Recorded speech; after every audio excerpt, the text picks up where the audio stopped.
production.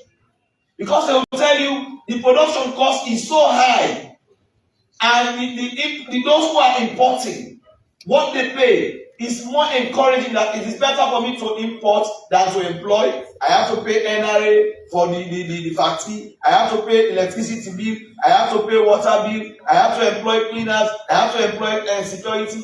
Let me go and import, and I sell direct to the market. And that's exactly the problem we are having. So it means we also need to study. It's not just adding the tax, which will be another burden on the people, but it's also understanding what the current constraint of the local industry is facing. I remember almost 2 years now, I've not seen Leosem in Kambia this week. Almost all the cement we use now is imported. And again, my worry about that, which might be technical for the engineers to tell us, most of the cement we use that are imported are not made for our own climate. What's the EPA doing to tell us this cement that is coming? What is the guarantee to weather our own system in country? So, but the 10,000 we are proposing per bag, currently in Gambia it is sold at 185,000. Taking that to Kukuna will cost like almost 222,000, transportation included.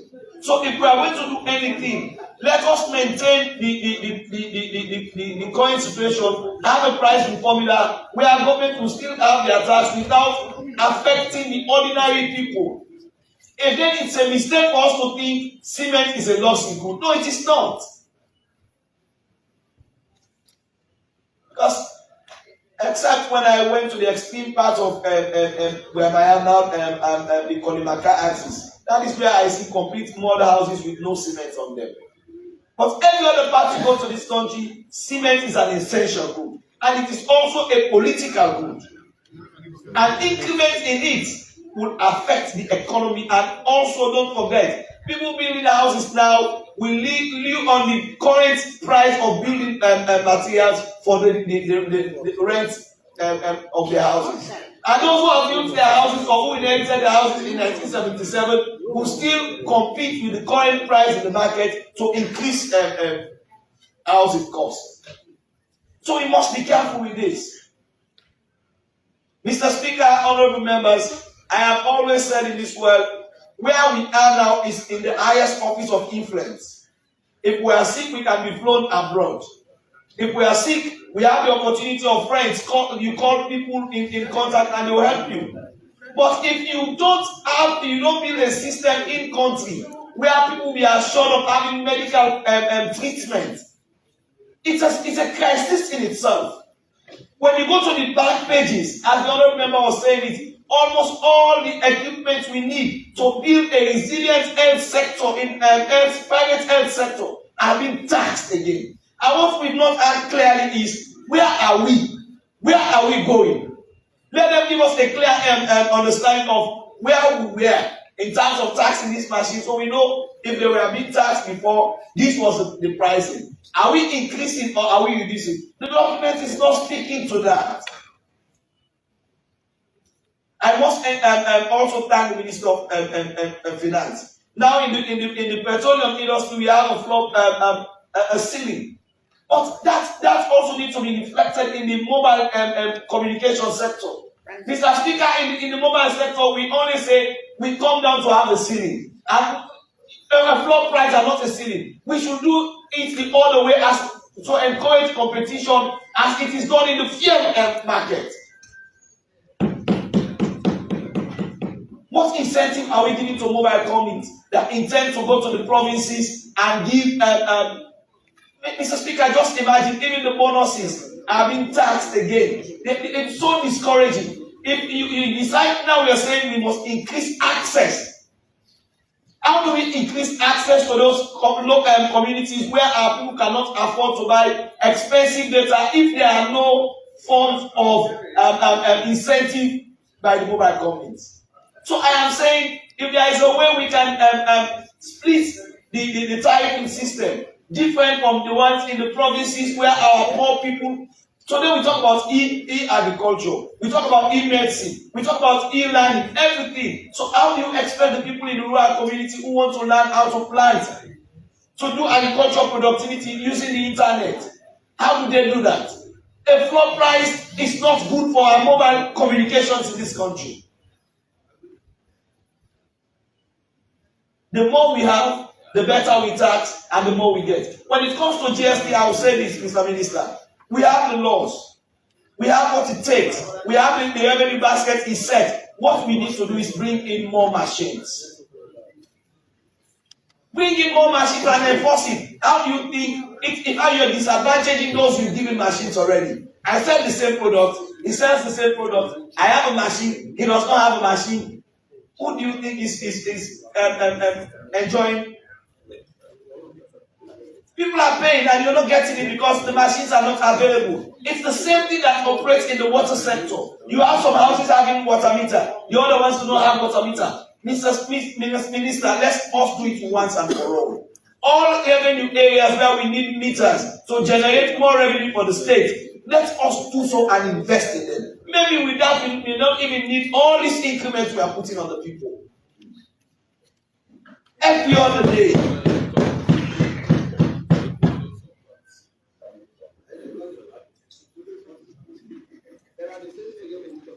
You know, when I turn there, I see Cambia. When I turn here, I see Cambia. So I speak Cambiali.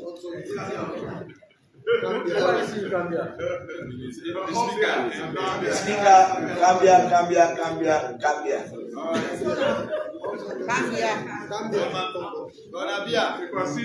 I enjoyed yesterday when the minister was saying we want a situation where we're going to have a policy of hands off our money.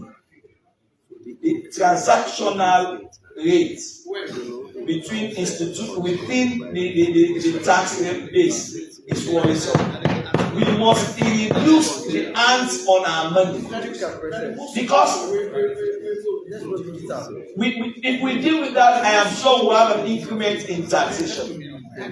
Because all the cases I have followed in the NRA saga, whether it's corruption, where monies are not being paid to the bank, where wrong monies are being paid, it's because of the human influence, the human touch on our money.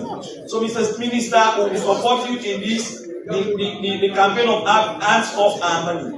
Mr. Minister of Finance, Mr. Speaker, most countries in the world, I was with you in Nigeria. In fact, in Nigeria, when you go to change forex and you want hard cash, the money is being cut down. I think the minister and the Bank of Salon need to engage members of parliament. This couple in which we reduce the liquidity of the loans in the market. We have means of transfers. We have means of transactional without cash. It's good for the security and also it's good for the state.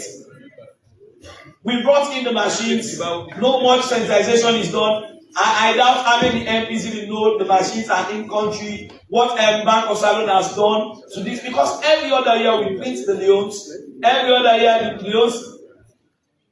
This is also responsible for this inflation we've had with every other year. Much cash in the market. We print depreciation. We print in here out. We pay printing monies all over the place. Let's reduce the cash printing. I am sure as we are going for holidays now, MPs can engage their constituents and educate them on the importance of that. As I conclude,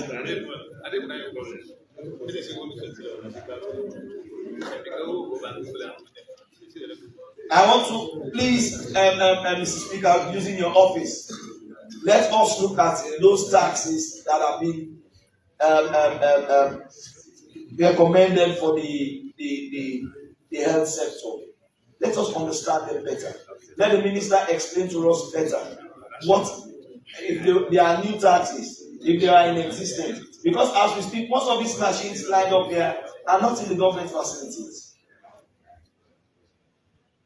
Some, like CT scans, we went to Kenima, we saw provisions being made there. Now at 34, we saw provisions being made, but we are yet to even understand. How do you also tax the training of people who are supposed to use those machines? This is not good for business. Let me thank the minister for the increase in taxation on tobacco smoking. And also this one they call Sisha. If there is a way, no, it's not here. if there is a way when we go to we increase more. Sisha is very, very. Some of these things we spend more money in enjoying our young people than what we ask for in taxation. Let me conclude that we can appeal that let us be sensitive with the issue of cement, the issue of the health tax, the issue of the GST machines, and also I ask that the regulatory authorities for the mobile companies remove the floor price and have a ceiling price. Thank you very much.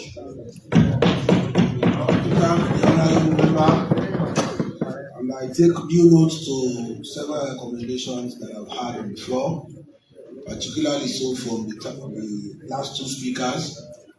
I'm sure the minister is taking note as well, that the message is almost resounding that people should stay the hell out of our money. Increasing taxes helps, but the management and implementation of tax increases is critical. Because if you increase tax, the minister is one of the best that we've seen in terms of policy. And he has tried to enforce the implementation of those policies. But because tax determination is made by person seated somewhere, conveniently, this Commissioner General can be at Gloucester State. She can be going there once in a while. She cannot go there every day. You don't expect her to go down to customs every day. She cannot be stationed at customs. She has to go to customs. She will monitor the system and all. But because people have the liberty to make a determination of what should be paid and what should not be paid, I think that is a major problem. So we should think critically today as to how we are going to legislate. Yesterday I said it. We must think about legislating the implementation of a single cargo clearing system, a single window, and it must be in the law. I have seen it in two policy statements. I have seen it in the budget speech for 2025. I saw it in the supplementary budget.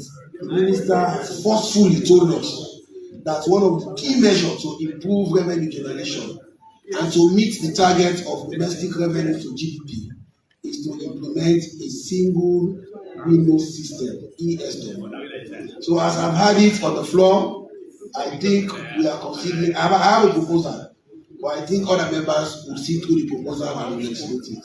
And I'll give the floor to the Honorable Sir Emerson Manuel.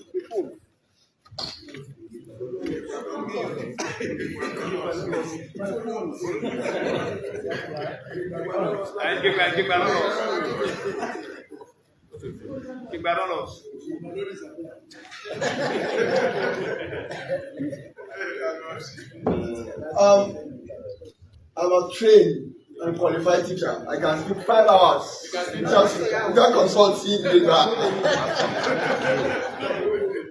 trained, qualified teacher. What I would say is that today I can speak 2 hours without consulting data. Mr. Speaker, honorable members, I thank you very much for this opportunity. I speak in concurrence with Section 110, which states that no taxation shall be imposed or altered, otherwise than by the authority of Parliament. And this Parliament is giving the Minister of Finance and the Financial Czar, NRA, to collect our taxes ranging from January 1 to 31st of December 2026. And that's just the authority I want to give to you. I've actually highlighted most of the points I wish to actually elucidate on, but I'll wait by the time the leader invoked SO 51-1. Then they will definitely come out. So therefore, I will actually not spend much time. Then I lay your fear, Mr. Speaker. Not much time. Mr. Where is the data? The data is here. I can speak to Mr. Data. Where is the data?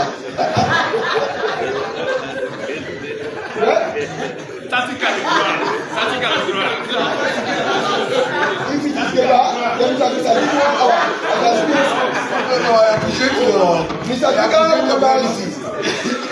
I can speak 5 hours without data.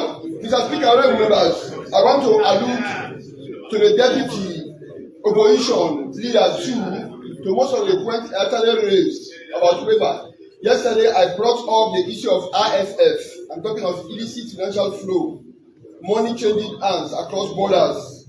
Most times, because the mining sector is so vulnerable, it happens through waiver.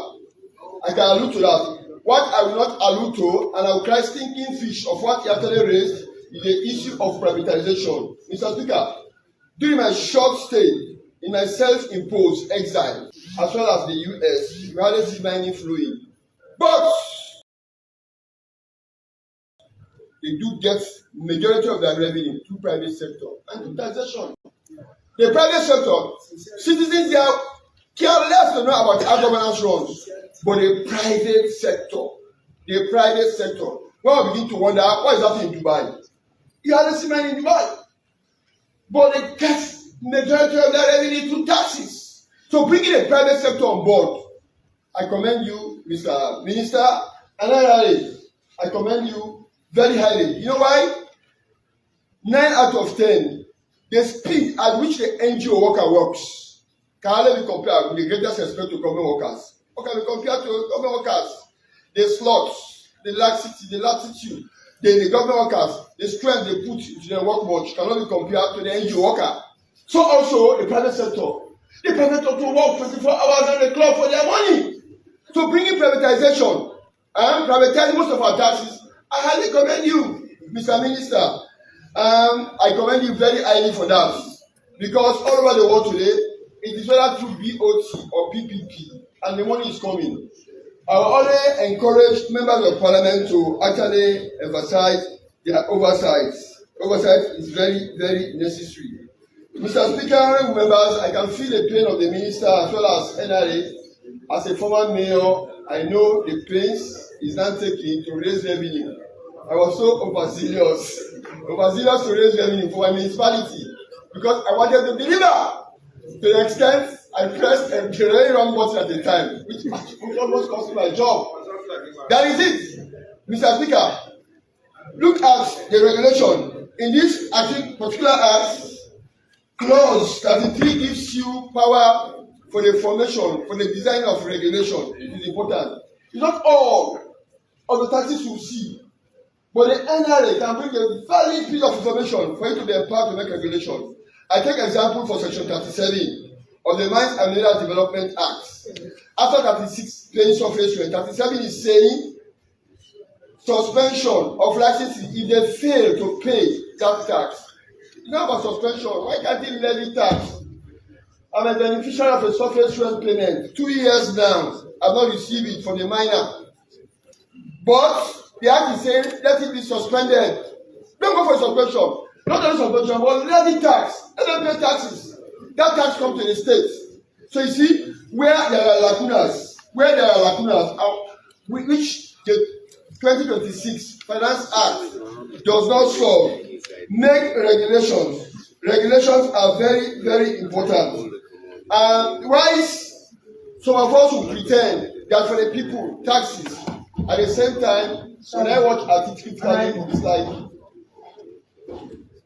Mr. Speaker, honorable members, as well, I therefore move that so far to be suspended for the business of the House to continue.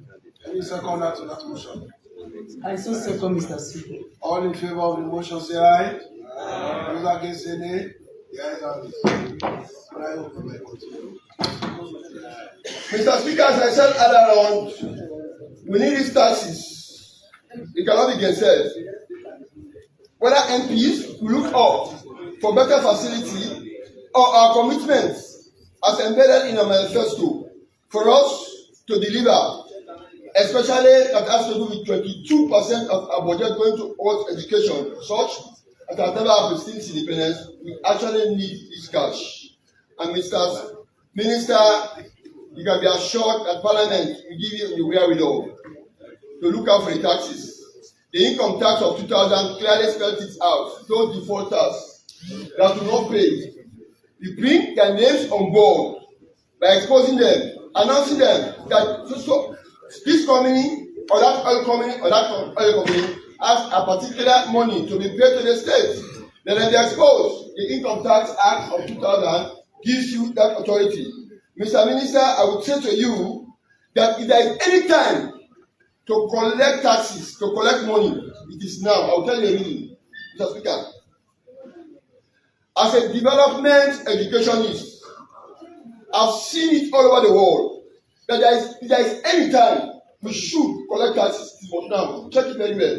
Most of the European countries that used to chip in into our finances to cushion our health, our education, our social protection, they are gradually withdrawing. Why? One reason, the Russian aggression. Russia, from development, we are told they happen to be the biggest country, the highest population. The Russian aggression has put European countries, most European countries, on their toes to prepare for what? Let us have ammunition.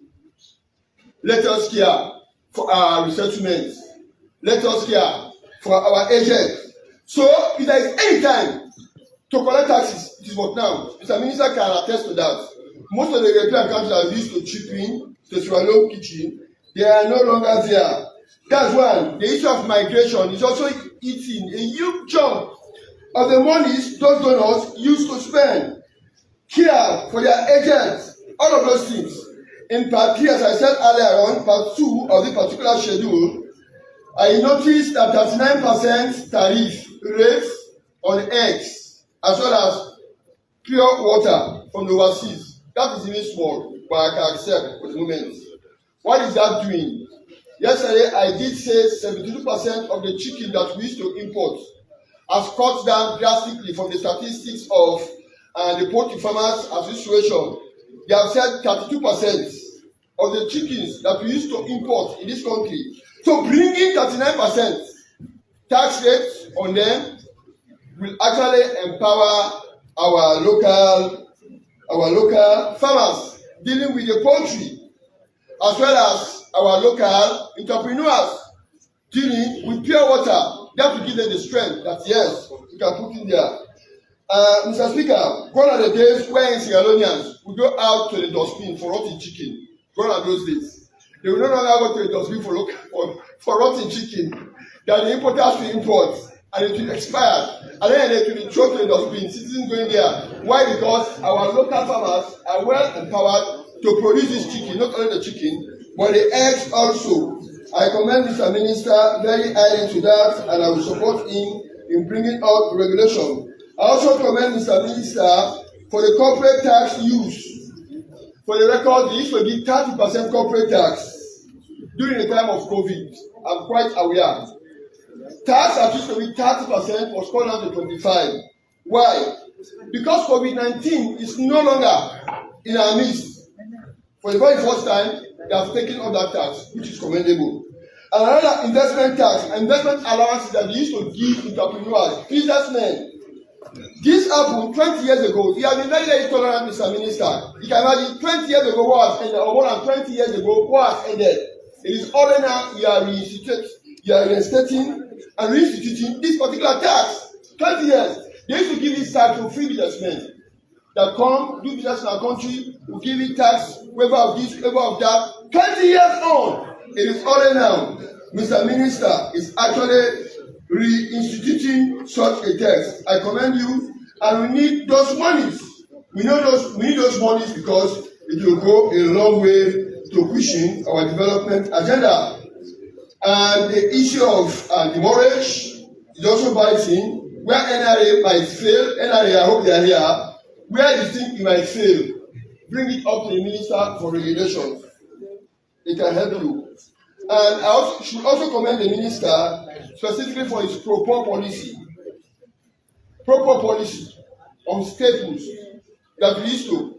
I'm now more than the age that God has told me I will live. God said I will live for 90 years. And I'm out of that. Because of his proper policy. I've never seen a rice price rose as well as fell. It's in my eyesight until now. It could not have come by, but for his proper policy. You hardly see fuel price goes up and forced before the watchful eyes of Sierra Leonean. Why? Because of his poor policy. I should commend him for that. And I believe cement will not be a threat. For your information, by 2027, Leo Rock mining company will have started the production of steel. The price of iron rod will definitely fall by the time Leo Rock starts its mass production of iron rod. From the record, Citrus Perry was all things being equal. Yes, I will tell you that all things being equal. Leo Rock will start their production of steel leg. I should commend you also, Mr. Speaker, for those, Minister, for those proper policies on rice, proper policy over fuel, as well as cement. Yesterday, yes, I did understand that the poor we hardly go out to build houses, but because of the cartel that used to waver around fuel, where it will cause artificial burden, for one to line. It is no longer there. And I should also commend this minister very highly for chasing inflation. Can you imagine? I vividly remember 2023, inflation was at 54%. 2023, 3 years down the line, it is now 4%. You can imagine? Sometimes I begin to watch as a minister whether he has the magic key or not. Definitely, one of them was he has the magic key. He has the magic key. Magic key shows communication, allow participation, that brings the development. Can you imagine? Chasing inflation, 54, now 4%. It will not have come by without you having this magic key.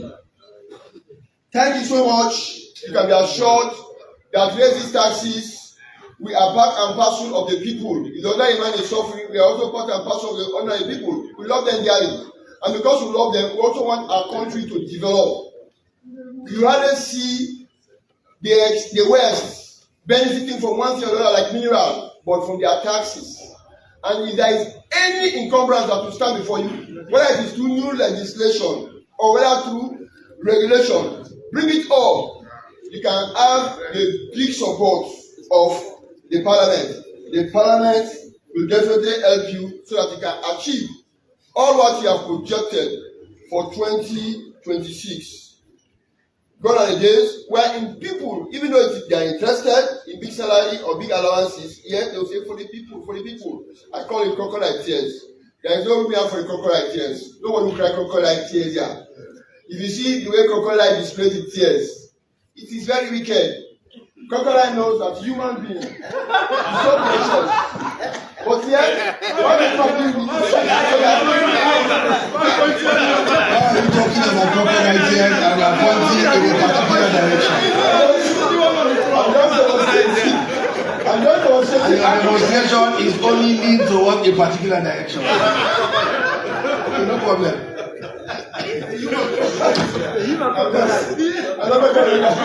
I'm not talking about crocodile. I'm just gesticulating as well as demonstrating how crocodile can be so hypocritical. Crocodile knows that the human being is so precious. And when the crocodile will be butchering that human being, the crocodile will be crying with tears in the eye. What are you saying that eating human being? That's a tear. I don't want any MP here to demonstrate. No crocodile, we need this money. And then they're looking for big allowance, big salary. Support our education, support our health. In my this show, we cannot have any phone from the taxes. We support voluntarily to raise the taxes. Mr.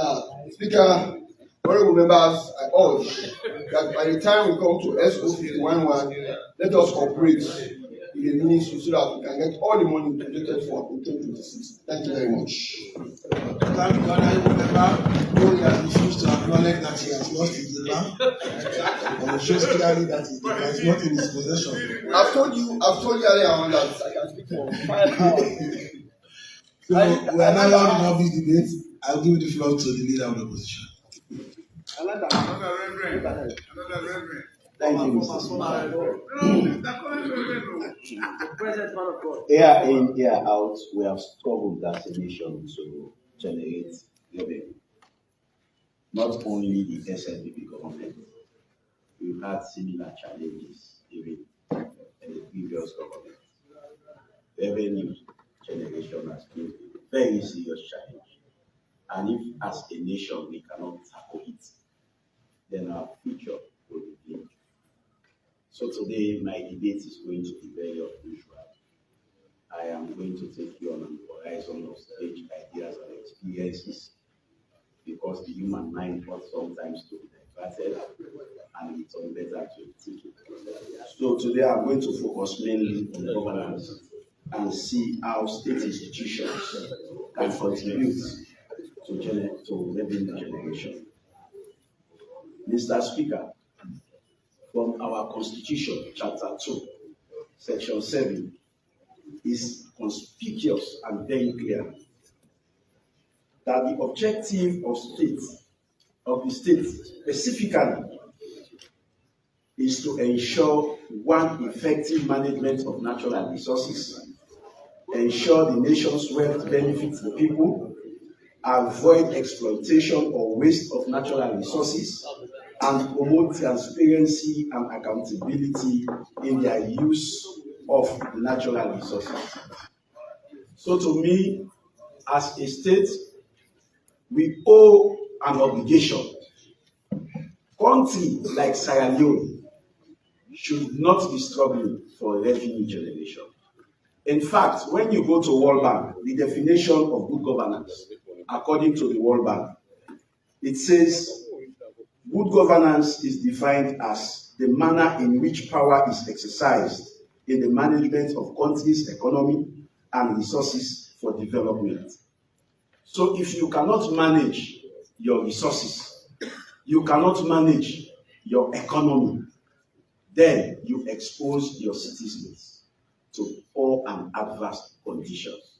So firstly, Mr. Speaker, let us hold accountable us, the political class. How do we manage the resources of our country? You cannot struggle to generate revenue in a country where you have gold. You should not struggle to generate revenue in a country where you have diamond. You should not struggle in a country where you have bauxite, in a country where you have marine resources, in a country where you have timber. We should not be struggling. In a country where we have iron ore, we are still struggling. Bauxite, thank you, sir. You name them. We are still struggling to generate revenue. We only depend on taxes. Taxes to make life more difficult for our citizens. And let me tell you, whenever you depend on taxes, those taxes are transferred to the end users. The people of this nation are going to be the people who at the end of the day pay for these taxes. So to me, we should focus on how we should structure governance system for the betterment of the suffering masses. Mr. Speaker, I say this because one, even in the collection of revenue, if you have weak enforcement, which is government's responsibility, it will affect revenue collection. If you have political interference, it will affect government revenue collection. If you have bad contracts or bad concessions, it will affect revenue collection. If you have corruption, it will affect revenue collection. Most of the times when we say corruption, we only focus on government. There are business entities who evade taxes just because they are connected to people in high places. They evade taxes. And these are all burdensome for our nation. Let me give you a typical example. Mr. Speaker, Botswana is doing extremely well in revenue mobilization. Why? They only have one of the over 7 minerals that we have. They only have diamond. And because it is transparently managed, they ensure that there are no political interference. They ensure that they do due diligence. At the end of the day, most of their revenue are from their natural resources. You see? So to us, we have to ensure as a nation we stop this pattern of other people benefiting from our natural resources at the expense of government revenue drive, at the expense of government development drive, and at the expense of development of our nation. Since we discovered iron ore in Sierra Leone, if I could ask, none of us here know how much profit these people make when they export our iron ore out of Sierra Leone and when they sell it out. And when they come, they give pittance to us as a nation.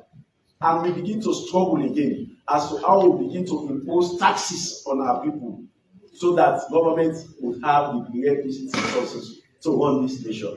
So to me, there should be some high level of diversification. We should not be tax reliant. We have more than enough.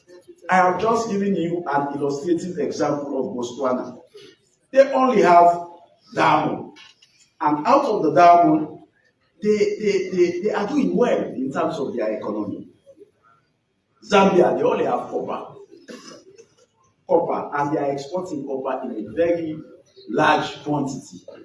So with us, with all the minerals that I have stated, we ought not to be where we are today. We ought not to struggle. But now, let me just focus on some of the challenges that we have had, even when we are tax reliant, when we depend on revenue collection or by imposition of tax.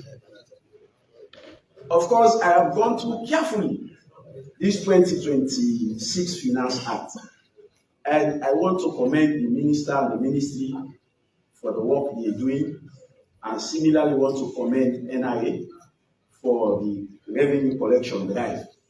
But there are some sensitive issues that I would want us to take note of as a parliament. And some of these issues will only continue to remain if we don't address them.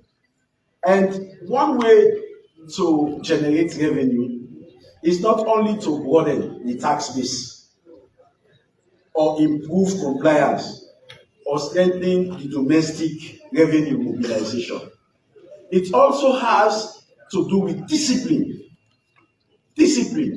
And if that factor of discipline is lacking, then Sierra Leone will always, the budget deficit will always be alarming as a nation. Mr. Speaker, honorable members, government in, government out have been very selective in enforcing tax laws. They have companies they favor. They have companies that are connected to people in high places. These companies evade taxes just by phone calls. They evade taxes. And if this continues, it will affect revenue generation. And most of these countries these companies which evade taxes make lots of profits at the expense of the ordinary Sierra Leonean. So what the business people are doing now is to ensure that they are connected to people in high places in governance, so that when they have their consignment, when they have their containers, they will have people to call, hey, let me get this SO2, una left this, una left this. And that will affect revenue generation. It is not only happening now, it has been happening since the Pope was an altar boy. And we have to put an halt to that, without which we will not develop as a nation. We'll go for taxes. It increases the burden on our people. It increases, cost, of items, of commodities, if we go for taxes. But if we are strict to compliance, if we are strict to ensuring that we eliminate tax evasion, then we will do good as a nation. And also, sir, we have politically engineered waivers. We have waivers of certain companies that the call will come direct for people in high authorities. Like I'm saying, it is with no intention to make this debate political. That is why I have also said consensuously that this has not only happened now, it has been happening. And as a nation, we all have to come together to ensure that we put a total stop to this. We have also informal negotiation of tax arrears. We have some companies, organizations that are operating, that are to pay tax, and to the extent that they are very much find it very much difficult to pay these taxes. So they call for some negotiation so that these taxes, they will not pay all of the taxes they have to pay. All this would affect. And at the end of the day, the pressure is on NRA to meet their target. And you forget the influences, the political influences we make that affect the target of NRA. So to me, us the politicians have to answer the work of NRA to ensure that they are effective in revenue generation. They are effective, yes. Mr. Speaker, honorable members, we have some unexplained duty-free concession to private operators. Private operators.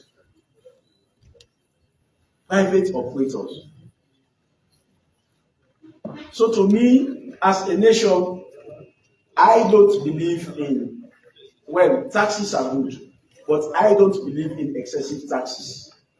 I believe in ensuring that we do due diligence as a nation. So to me, the too many duty-free import waivers, too many corporate tax suspension, too many GST exemption, too many concession specific rebates, all of these things should be looked at very carefully, very carefully. Because these exemptions often have no measurable benefit to the ordinary masses. They have no measurable benefit to the state as a whole, because some of them are driven by political influences. And when they continue, they collapse our tax base. Also, they favor politically connected businesses over tax compliant businesses. And that should not be the case. Tax compliant businesses should not suffer at the expense of politically connected businesses. So we should ensure that we give NRA the maximum support to ensure that they do their job effectively, so that they don't lose credibility, especially to honest businesses who fit the punish or the pay, and the government does not lose revenue where necessary. Mr. Speaker, honorable members, we have policy guardians to NIA under the 2026 Finance Act. I have read it very carefully, and I have come to the realization that NIA should implement section by section so that they comply to the enforcement of 2026 Finance Act without fear or without favor. There should be no exemption outside this act. Any waiver not explicitly provided by law should not be enforced. We have people who call for waiver because of their connections, because of their positions, even when the law does not explicitly make provision for short waiver. So NIA should ensure that they do due diligence, so that at the end of the day, we will not be itching our heads for resources or revenue to run our state. And also, there should be a broad level approval of all major waivers. Let us have the broad level approval of all major waivers, so that there is transparency in the paper trail. most times there are waivers, and these waivers are not explicitly spelled out. I've just mentioned it, and I'm reiterating it to ensure that NIA has to do its work effectively and efficiently.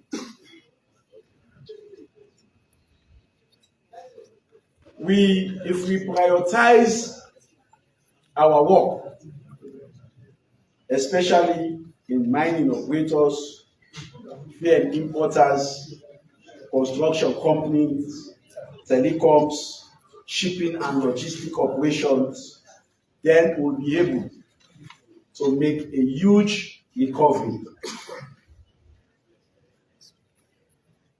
Even if we increase tax, even if we do everything humanly possible, if we don't stop the leakages, our efforts will never be recognized. We will still be struggling. Remember, in almost all finance acts, we have always increased taxes. But how has that affected the revenue mobilization? So we must ensure, to the best of our knowledge and to the best of our ability, that we do everything humanly possible not to interfere with the collection of taxes and how NIA exercise their discretion according in line with the law as provided. We also have to enforce tax obligations on MDA. Government institutions must not remain exempted from tax enforcement. We should begin mandatory PAYE and GST deduction from all MDAs. When I read the audit report, Mr. Speaker, there are MDAs who got NACIT, also NACIT, even NACIT, for their staff and don't pay it to NACIT for them. They cut taxes also on procurement, and those taxes don't reflect on government accounts. It's evident, I just don't want to call names, but it's evident. Even withholding taxes, they cut it, but they don't remit the money into government's coffer. And that is very, very worrisome. Mr. Speaker, honorable members, the Ministry of Finance include in the budgetary allocations to MD water payment for water rates, payment for electricity bill, and other payment. They include it in the budget of these MDAs. But it will interest you to note that these MDAs don't pay. They don't pay. They don't pay. They don't pay. No, it's worrisome as a nation. We cannot want the best for yes, we cannot want the best. Former chairman are clapping. Say again. Former chairman are clapping. Former. I have seen current chairman clapping as well. But it's true. Go to electricity, go to the UBD. Mr. Minister, not this one. Yeah, Mr. Minister, this is what noted. I have said, in your appropriation, you take note of electricity bills, you take note of water rates for each of the MDs. But it will interest you to note that these MDs don't pay. They don't pay to EDSA, they don't pay to GUMA. They have huge amount of backlog. You want to get the best from government institutions, and you are the very one that are contributing to crippling these very government institutions. It does not make sense. It does not make sense. So if we could suggest from this side, Mr. Minister, let us begin to pay from source. You cut it from their obligation and pay EDSA. Exactly.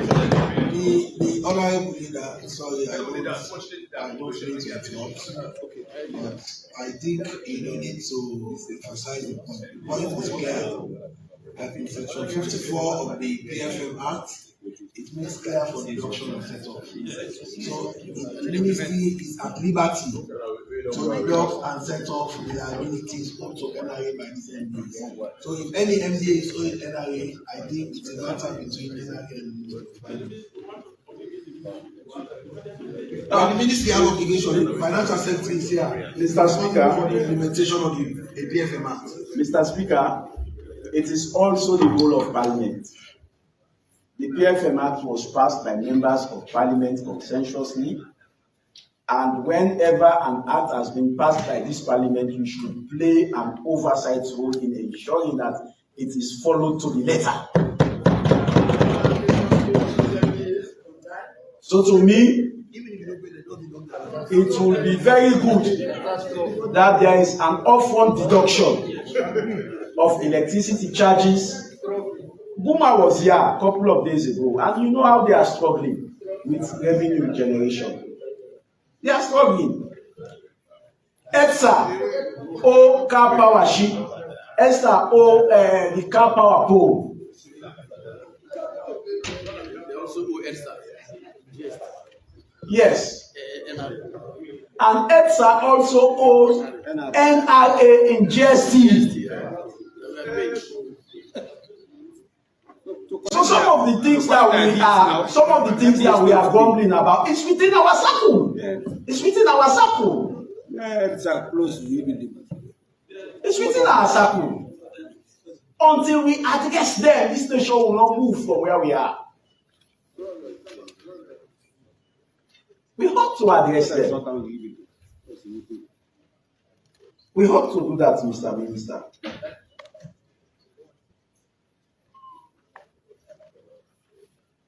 We should also begin to set deadlines for MDAs to clear legacy arrears. Let us have deadlines.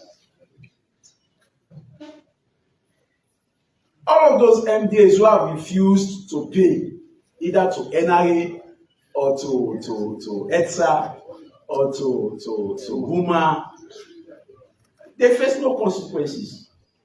No consequences. They are okay. They are okay. There has not been any penalty.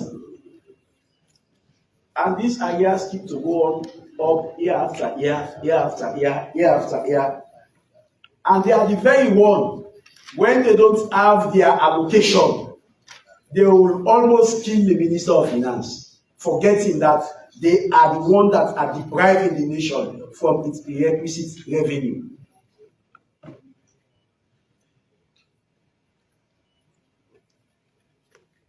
Mr. Speaker, this is my help for talk.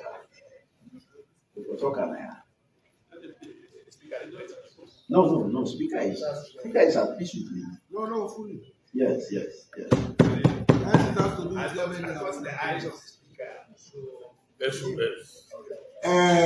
Chicken budget.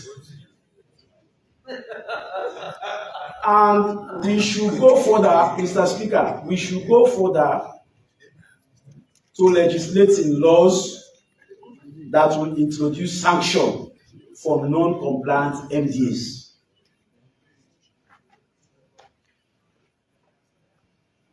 They should be sanctioned. We don't want to reach the stage where ETSA will take electricity from UE building because they have not paid. Let us not reach that stage. Let us force the ministries, departments, and agencies in the UE building to pay. And we can do it the other way, just as I have advised the minister. And accordingly, I took note of the last sentence of your statement that you can do it the other way, and you are sitting in almost linear fashion yourself, the minister, and the leader of government business. You people know how you do it. You do it anyhow. So you can continue. What the matter? I'm all right. trying to some difficulties. It's the company that never was. No, never. He knows not the door of the room. He's not there at the mountain. He didn't see the movie top. And as Parliament, we have an onus. We have a role to play. We should also be monitoring NIA. How? We should demand quarterly tax exemption audit from NIA. And that is lawful. It is lawful. So let us see the exemptions that they make, and see whether they are lawful or they are not lawful. And we'll be able to question them, who called them, who authorized them.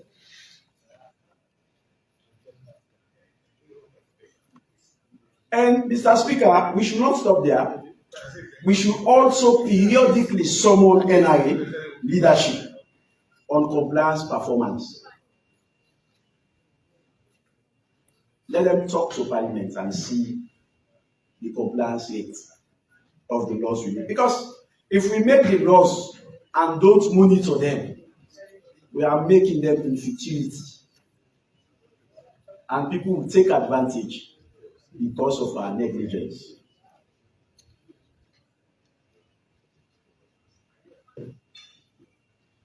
And during the audit, we should ensure that we look closely on all concession agreements with revenue implication. Any concession agreement that has a revenue implication, Parliament should look at it very carefully.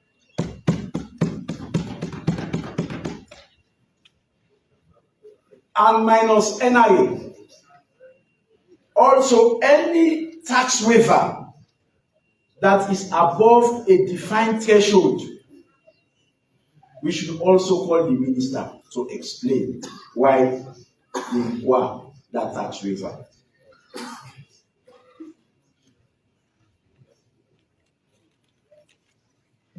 I am sure we are very proactive. We'll be able to get more resources, even more revenue, even than increasing the taxes we are increasing now.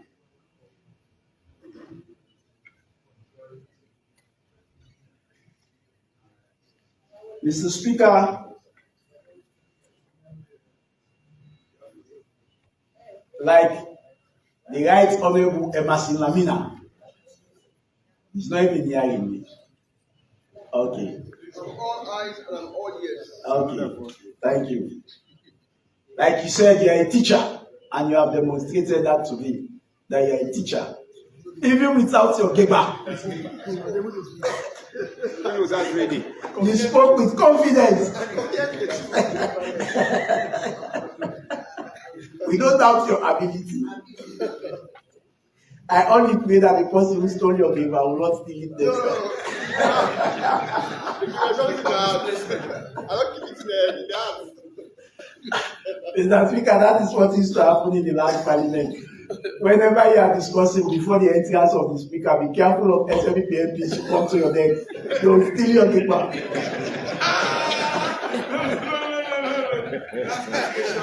Honorable Yusuf Makere has done that to me. In a very critical debate, he stole all my paper. And he was there laughing at me. So now there is a special paper protection law that we are working on.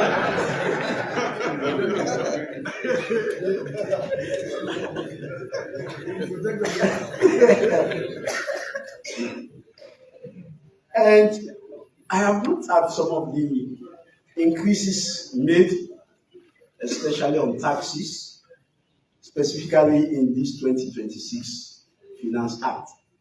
And I want to just give a piece of advice on each of the increases made. Mr. Speaker, I know we are working with time, so I will not be long, I promise you. No, I will not be long. I will be very brief. So how many hours remaining? I'll be very brief. Fast English, flying colors in school, but he failed somewhere. He failed somewhere. The problem is that engineers don't summarize, or else the video will collapse. We do it detail. Yes, I have noticed also that government has scrapped the investment allowance, the 5% investment allowance. And according to the minister, it was introduced after the war, and there is no war again in Sierra Leone. I think, to a large extent, in as much as we should be on the neck of businesses to be tax compliant, we should find a way of motivating businesses as well, so that we don't kill them, or so that they don't find it very uncomfortable to operate within Sierra Leone.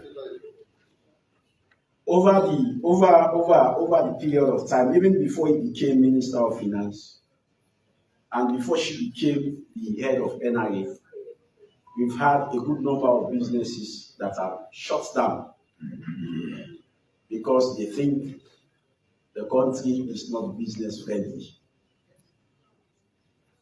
So to me, removing the investment allowance at a time when we have high cost of energy,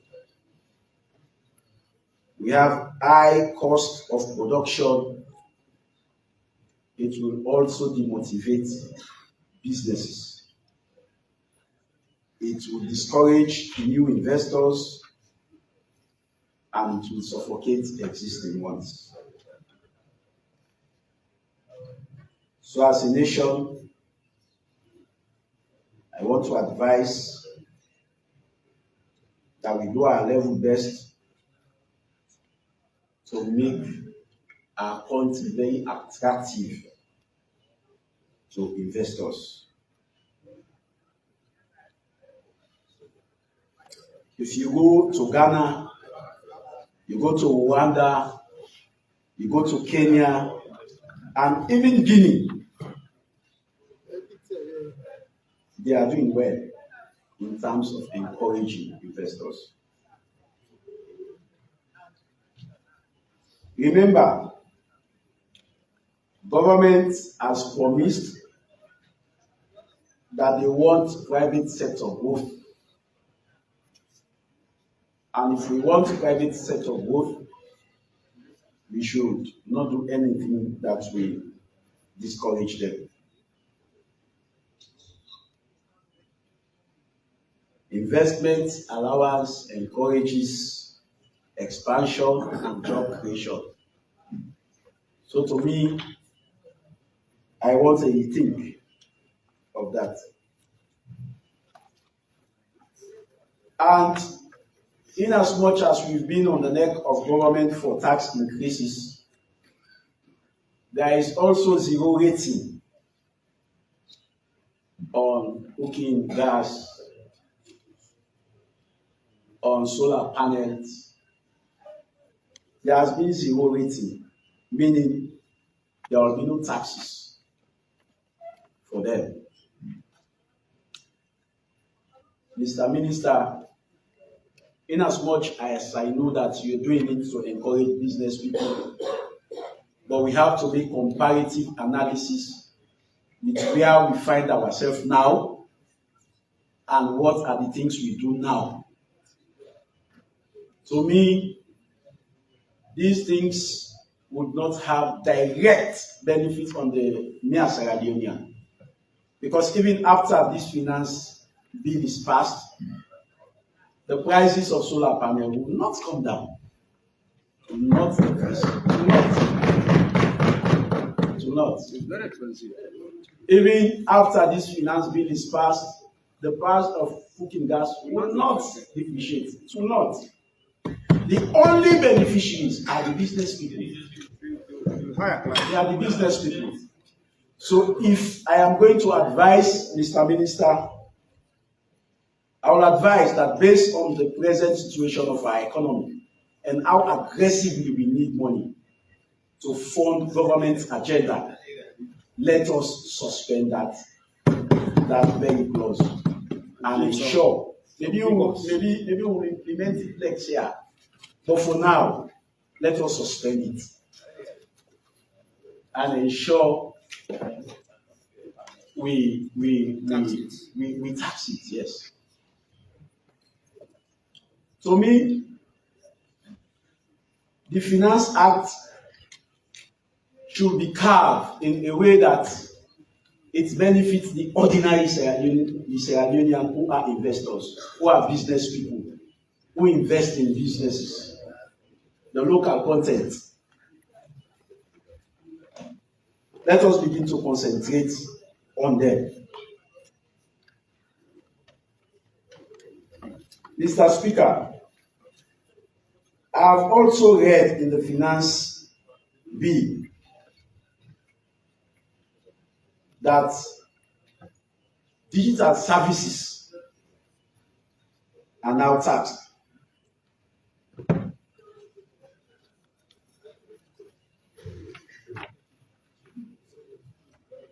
These taxes on digital services will have an effect on the cost of mobile internet as well.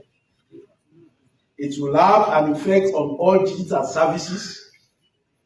It will have an effect on online learning platforms. It will have an effect on e-commerce fees. And you all know that Sierra Leone is one of the lowest digitally penetrated countries. So if we begin to tax these things, it will further debar Sierra Leoneans from global connections, from the use of internet. And I'm sure it's our responsibility to encourage Sierra Leoneans to be digitally minded.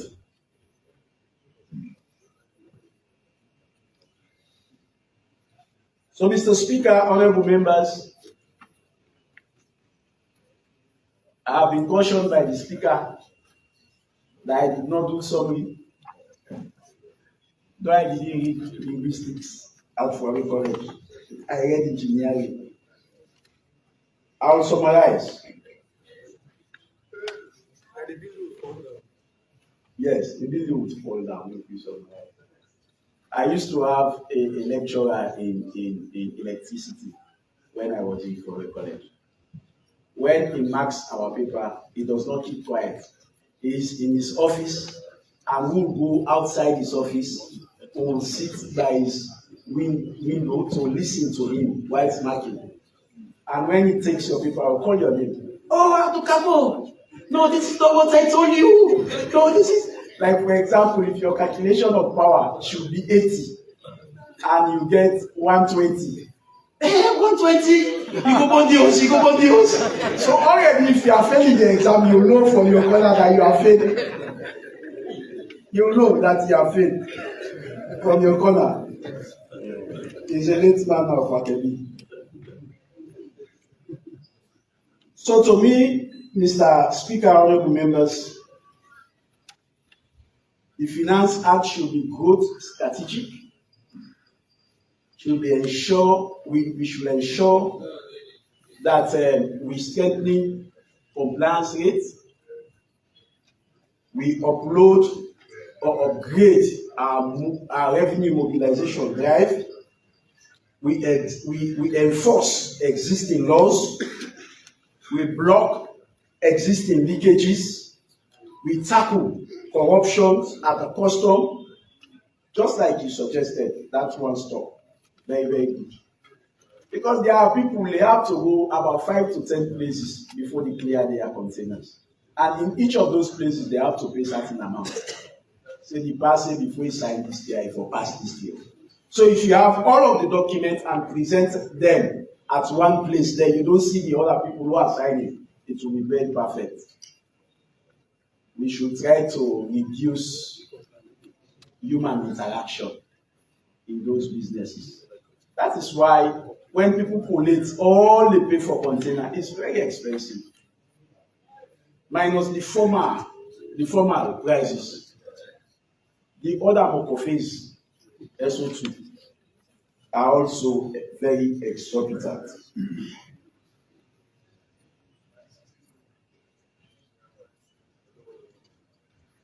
So to me,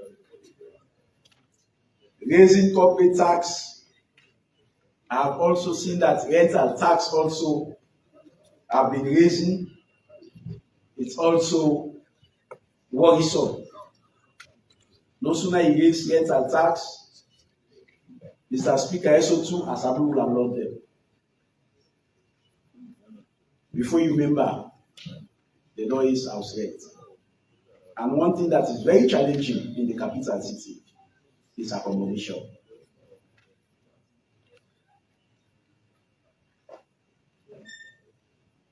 So to me, we should ease at investment and we should ensure we create a conducive atmosphere for business compliance, especially investment that are business compliant, and we should ensure that we create a conducive atmosphere.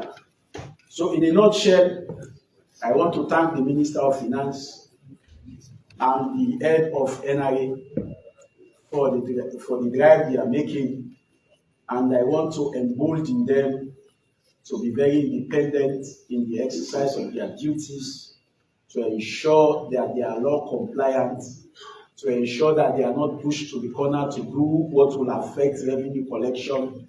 Because if you don't meet your target at the end of the day, you will be questioned because you don't meet your target.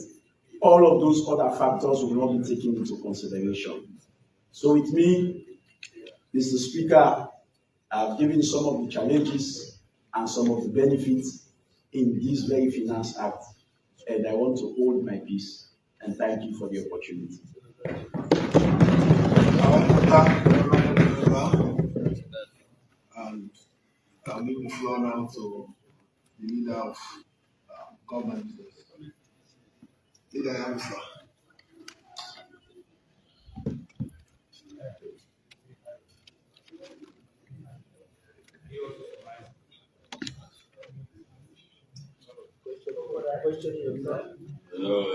So you start to get your problems.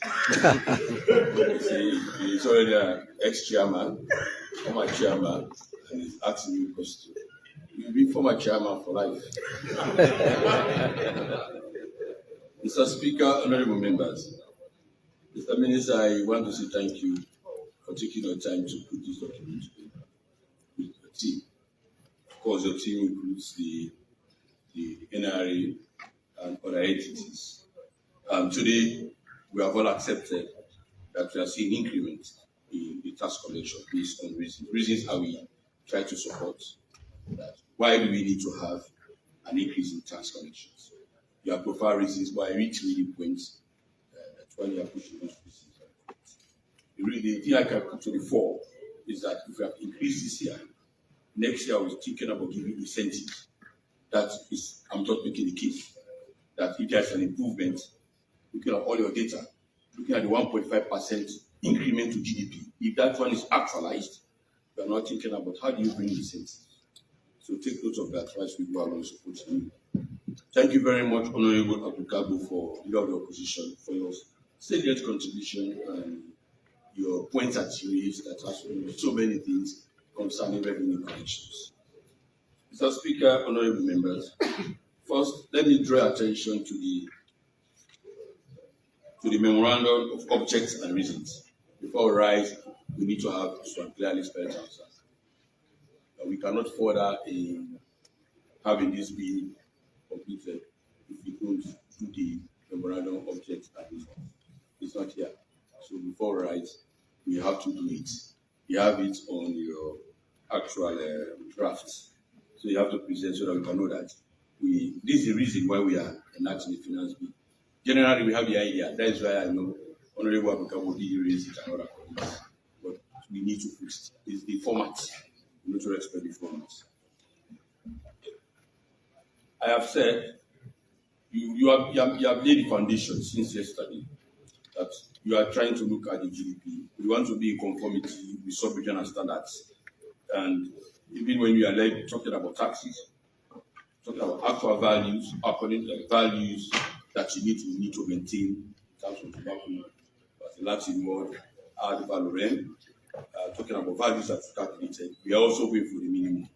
And we also ask, why do we need, after we are using the Latin word, why do you actually need to go for the minimum, not the actual value to be implemented for such services produced? But let me hasten to support you for the 1.5 projections. These are projections. And we want the whole public to know that we are talking about projections. These are things that you are trying to get out so that you can meet the standards instead of we being at the back always trying to raise our GDP, at least with the sub-regional benchmarks that you have set. That was clearly spelled out yesterday with one of your directors who did a presentation so that we can help, so that we can increase. And Honorable Abdulkabo stated, it is imperative on all of us to support good governance in terms of tax actualization, in terms of revenue mobilization. And in fact, we can never go as a nation when we are depending on donor-driven budget systems. That's why we are always struggling. What do we do? What do we do? It is a difficult thing to do. Very difficult thing.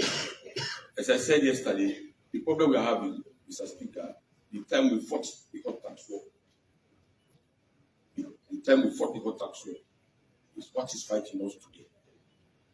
We are refusing to pay taxes because we really thought these are our own rights. We shouldn't do it. But we want to have good governance. I'm supporting you. Why we should pay? Why the levies? I will take first from your very first statement, Mr. Speaker, to leave. Let me read. He said, the background to what he said. He said, revenue needs for services delivery and sustainable growth. You underpin the foreign items, basic service delivery, building trust with citizens. Of course, if you don't deliver what you're talking about, infrastructure, you have five good governance projects in your portfolio. You have rolled out government priority areas, the big five. So you lack trust if you don't solve the problem. If those projects are not functioning because of revenue, you have the responsibility to tell us. And in governance is trust. No matter. And you see the opposition criticizing us, they want us to show some respect in terms of what we have rolled out. That is their job. And he said strengthening state institutions. So you see, that brings to mind, we're talking about the allocations of the appropriation bills. All these are projections. So what they have done, you call MDA by MDA, but you are always forced to benchmarks from our donor partners. We are not saying we don't take donor support, but the magnitude, I don't know the percentage, but I remember the last calculation we did for 45%. I don't know if there is a decrease in that now. We can respond to that. But I was in time we are at 45% donor support to our budget. 45% when I was in the opposition. So we have tried to bring that to 40-something%. I don't know if that is a record as I speak. And we cannot develop by that. You depend on others because what they are giving us is also taxpayers' money, Mr. Speaker. It's also taxpayers' money, tax efficiency, compliance, and enforcement. So the other one is said, support democratic governance and sustainable economic growth. If Mr. Minister, if you remember, you are not the minister at that time, and then you are not even in. But there was a fiscal strategy document made here, the 18th of 2018. The projection was up to 2026, where we are now. And I cannot remember the tabular formation, but the caption is to how do we reduce inflation? How do we target to reduce inflation? To single digits. And the projections were there clearly. And he said, the bottom line, if all things be equal, that if there is no disturbances along the way, but along the projection line, the FSS lead, we had COVID. And we also we are not talking about other international disturbances that do. So the COVID-19 came, and we are faced with such challenges. But Mr. Minister, let me tell you what you did. Based on, because the first statement that you wrote, not you, your predecessor, that you confused Safa said, we are introduced to what you call in the budget, supplementary budget in 2018. That we introduced what you call fiscal discipline in all institutional accounts, and they brought in the single treasury account, which we are still operating. That we need to help solve our own problems, roll out government priority areas, the free and quality education. Single donor for didn't come in, but we were able to generate our own source revenue to make sure that we actualize the government priority project, the education sector. Mr. Speaker, honorable members, let me draw your attention to the statement. You said it in your supplementary budget this year, but the one I'm going to refer to is the one that the president reiterated the point he made in June or July when he read the supplementary budget. That was his paragraph. That's the presidential speech. You know, as I said, consistency in your policy drive, what I admire you for. And the consistency in President Leo's statements. Today you talk about female, our ladies are in position of trust, not in a surrogate role, but a substantive role where they are making critical decisions for the nation. The CG is a woman, 2 deputies around you, they are women. Because presidential statement 2021, 2020, in paragraph 155, consistently on the same paragraph, we have been pushing the drive for women's empowerment. And that's exactly what you have done. But Mr. Speaker, honorable members, consistency with policy, economic policy drive, as I have alluded to, why they increment 1.5 projection towards our GDP. In paragraph 201, page 22, the presidential speech, let me read that one. That is the recent presidential speech delivered in this honorable house, Mr. Speaker, with your leave, the President of the Republic, Commander-in-Chief, and the presidential address to Parliament, Thursday, 7th August, 2025, page 22. I don't even have this, so I will take my time to read. I just want to make full confession what you said. He just supported your statement in your supplementary budget. I'm laying a case so we can get justification. Though, when we come as we tell what Honorable Abukabu said, he said, I don't believe if we can give zero taxation and we can actualize that to buy the consumers. He said, we are just strengthening the importers, those who are bringing the wholesalers, giving them the tax waiver offset nature. I will hold that one constant at the moment and see how best we can argue if we are going to accept to do the waiver. Couple of that your response from our contribution. But let me read 201 for your honesty. You said domestic revenue reached 14.6 billion. That's 8.8% of GDP. That is paragraph 201, page 22, slightly below target. The reason why I'm saying this, the issue of target is what you are trying always to discourage us. Creating a database for your responsibility in paying salaries to go to your government project, the Big Five agenda. Yes, you can set a target, but are you able to manage your expenses? So honestly, you said this one you also alluded to this before the presidential statement about challenges you are facing in terms of revenue mobilization. Further, you said slightly below target. Why total expenditure and net lending 26.9 billion, 16.3% of GDP. You don't do the marginal calculation, you see. And you went further to say marginally exceeded the budget. 26.4 billion, 6.0% of GDP. Exceeded the budget. So you are being honest, open enough to say yes, there are challenges. If you said target, but target has to go in line with our expenditure bracket. And that is the challenge exactly you are facing. For example, we are now talking about fighting push. Did you make provision for such issues. No. These are things that coming. Disaster. Did they make provision for that? No. The Montgomery disaster, the previous administration didn't make provisions for that.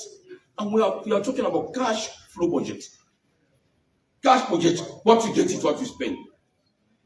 And it's the same system. So I asked, I don't know the percentage, but donor-driven support, we cannot generate our own source revenue. Domestic mobilization of our own revenue is difficult and acute and tax for us. Let me support what Honorable Abukabu said. It's a shame and woeful. After independence, go down the line, look at the trade, look at how the draft in terms of having where are we and where are we going down. The fluctuation in terms of revenue. Sometimes they are bitter. I saw your bitterness yesterday when we engaged you on certain things. We want to have better life, road positive program in our constituency, in our localities, but the revenue is not coming with all of the laws we have. Something is not right somewhere. So we come to that.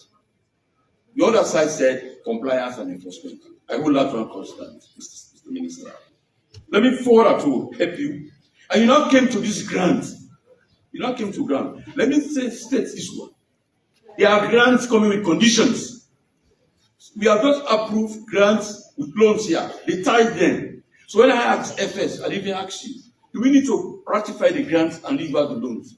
The FS said no, we can't do it. They are tied. So we are so magnanimous enough, and I carefully listened to Honorable Daniel Kuma yesterday. He explained in neater terms the effect on what we can do on livestock.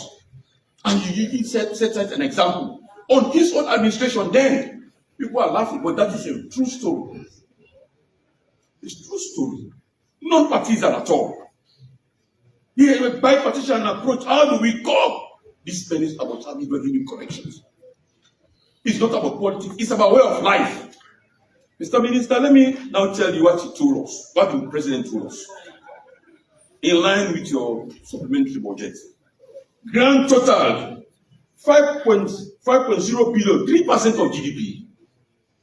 With EU and World Bank budget support amounting to $70.3 million to reinforce development efforts.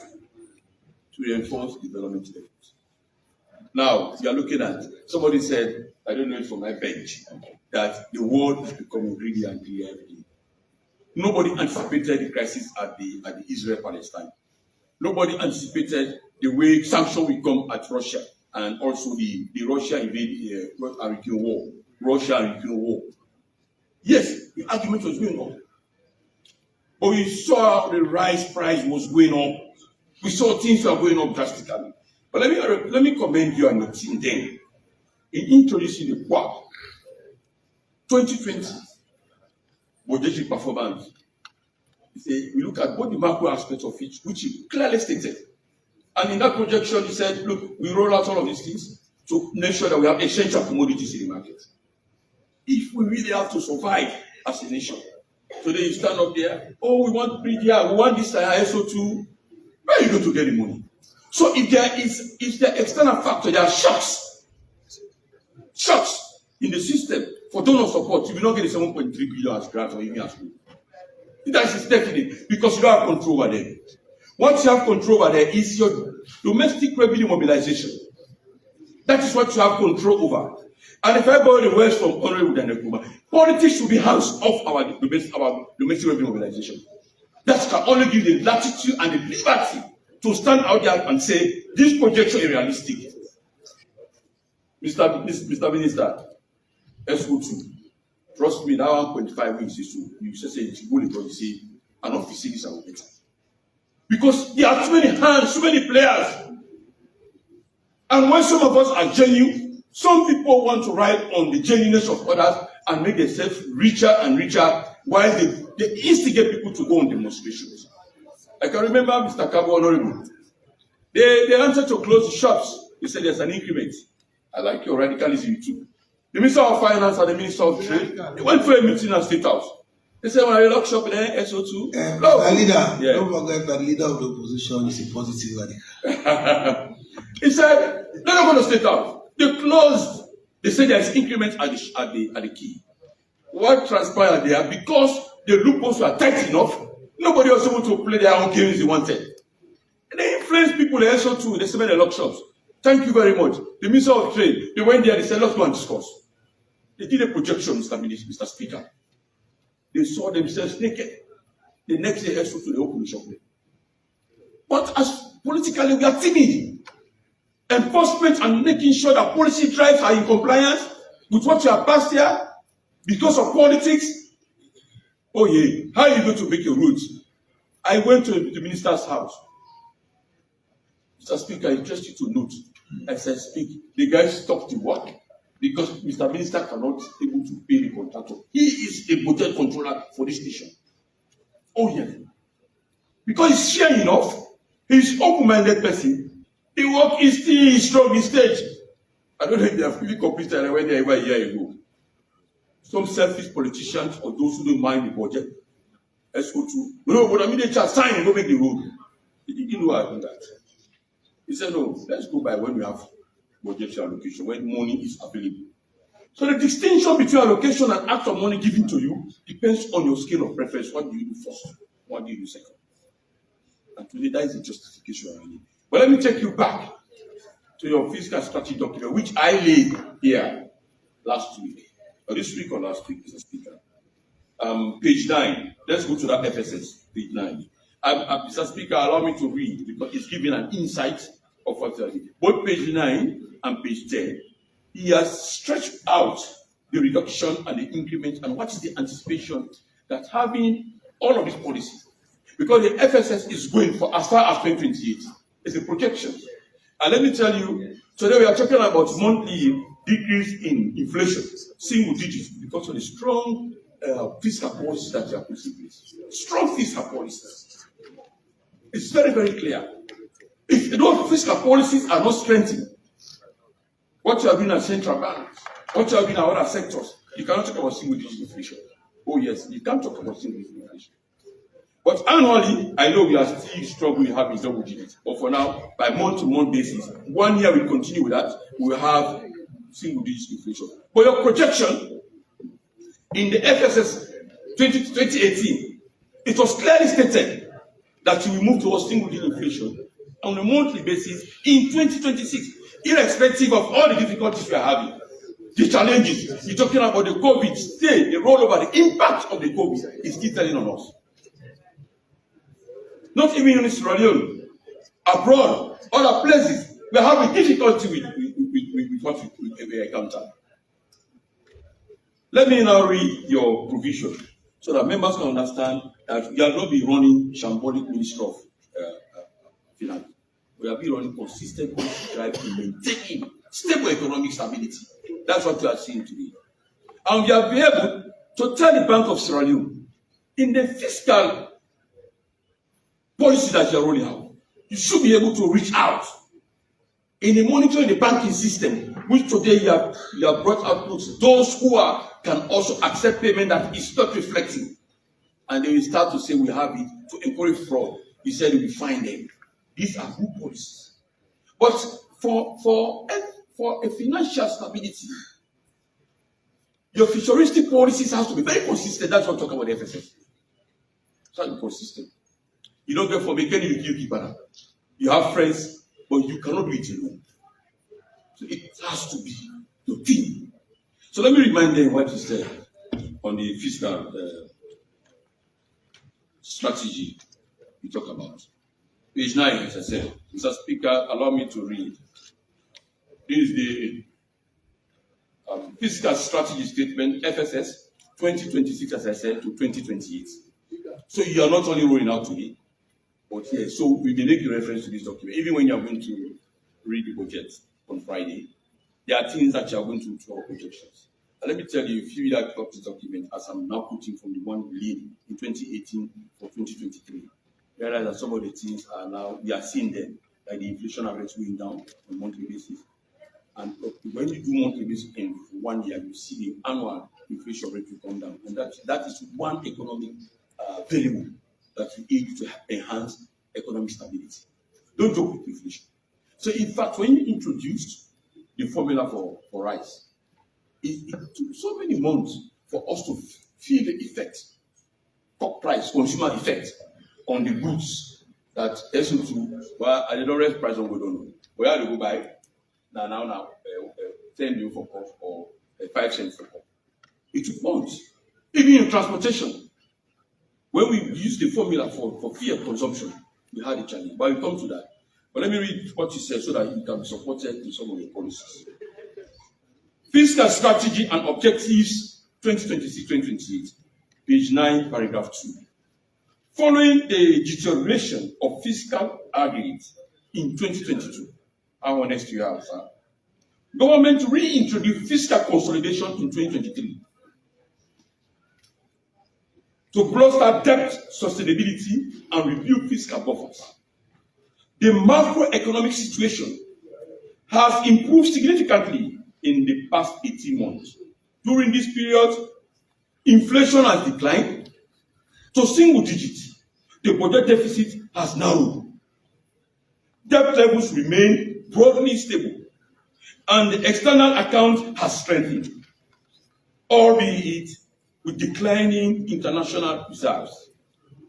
To strengthen fiscal discipline, and as part of the corrective measures to bring back the ECF programs on track, government will remain the ongoing fiscal consolidation objectives and structural reforms measures.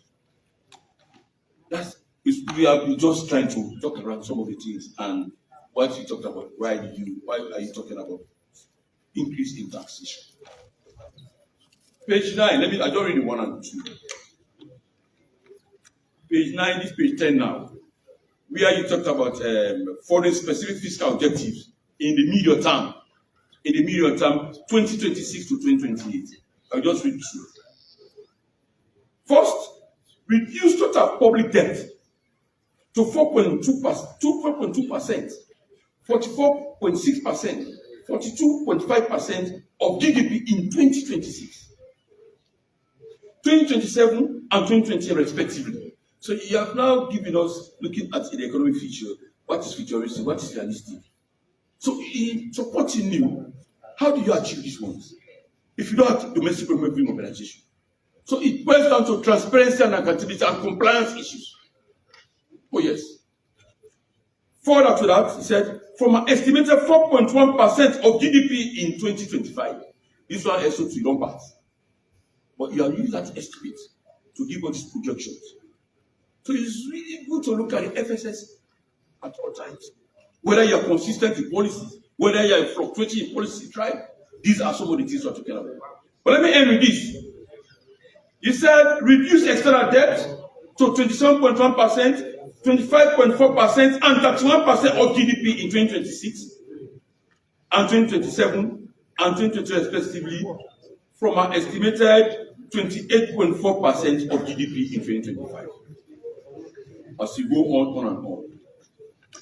All of these is to put in place what actually you have done in 2025 and the projection in reduction. How do you achieve them? But going further to that, you have already stated to all of us that this is what you are really planning to achieve. These are what you are planning to achieve. These are all things that are played. The only thing you can rely on is what you have done in 2025. So your team can be able to tell us that what we have done in 2025 is realistic, and because these are now data available to us. And now I come to the custom duties, the proposal you have made. In the custom duty for strengthening our local productions, you said, I can remember from the presentation talking about PUPO. I have never been in doubt, Mr. Minister. I have never been in doubt in your PUPO agenda. I've never. I'm not questioning your PUPO policies. I'm not questioning the drive that you have taken so that we can result to monthly drive in single digits. But consistency in implementation and supporting the 1.5% of GDP implemented. You go down to tomato we are talking about. First, Honorable Aaron Nkrumah said he put in place a very important question, which I knew he take note. When we shut down, when we say we want domestic production of beer in the then administration of former President Ernest Bai Koroma, we said we want to have local content implemented, and we raise taxes heavily mainly on imported beer.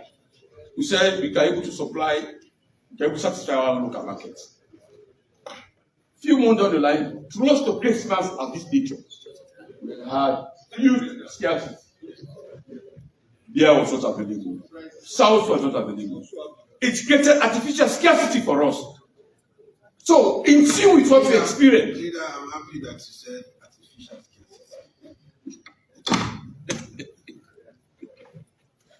So, because we created it for ourselves. So, what happened? Either they decided to make, they don't produce much, they went to other places so that they can get more, so that they can increase price. Nobody understood what happened. Nobody. So we are completely in shock. But coming down to what he said on the other side. First, we have not talking about there is data. In the response from Mr. Minister, we are expecting to give us concrete data. That for the local production of egg and other goods, we have enough for Sierra Leone to consume and even to be sent out to be exported. Have we established that one? Have we done that one? So for us to be clear in mind, coming to the committee state, Mr. Speaker, we don't want to create a situation where we have the scarcity again and we start to talk about, we have just put tax in place on these goods, on the custom duties, but we cannot able to maintain them because production is not in line with consumption. So what do? So we are saying so we can support you. But he said, it's the new jack approach. He said 35% is the ECOWAS tariff. We are now at 20%. That one is clear. Mr. Minister, take this question in place.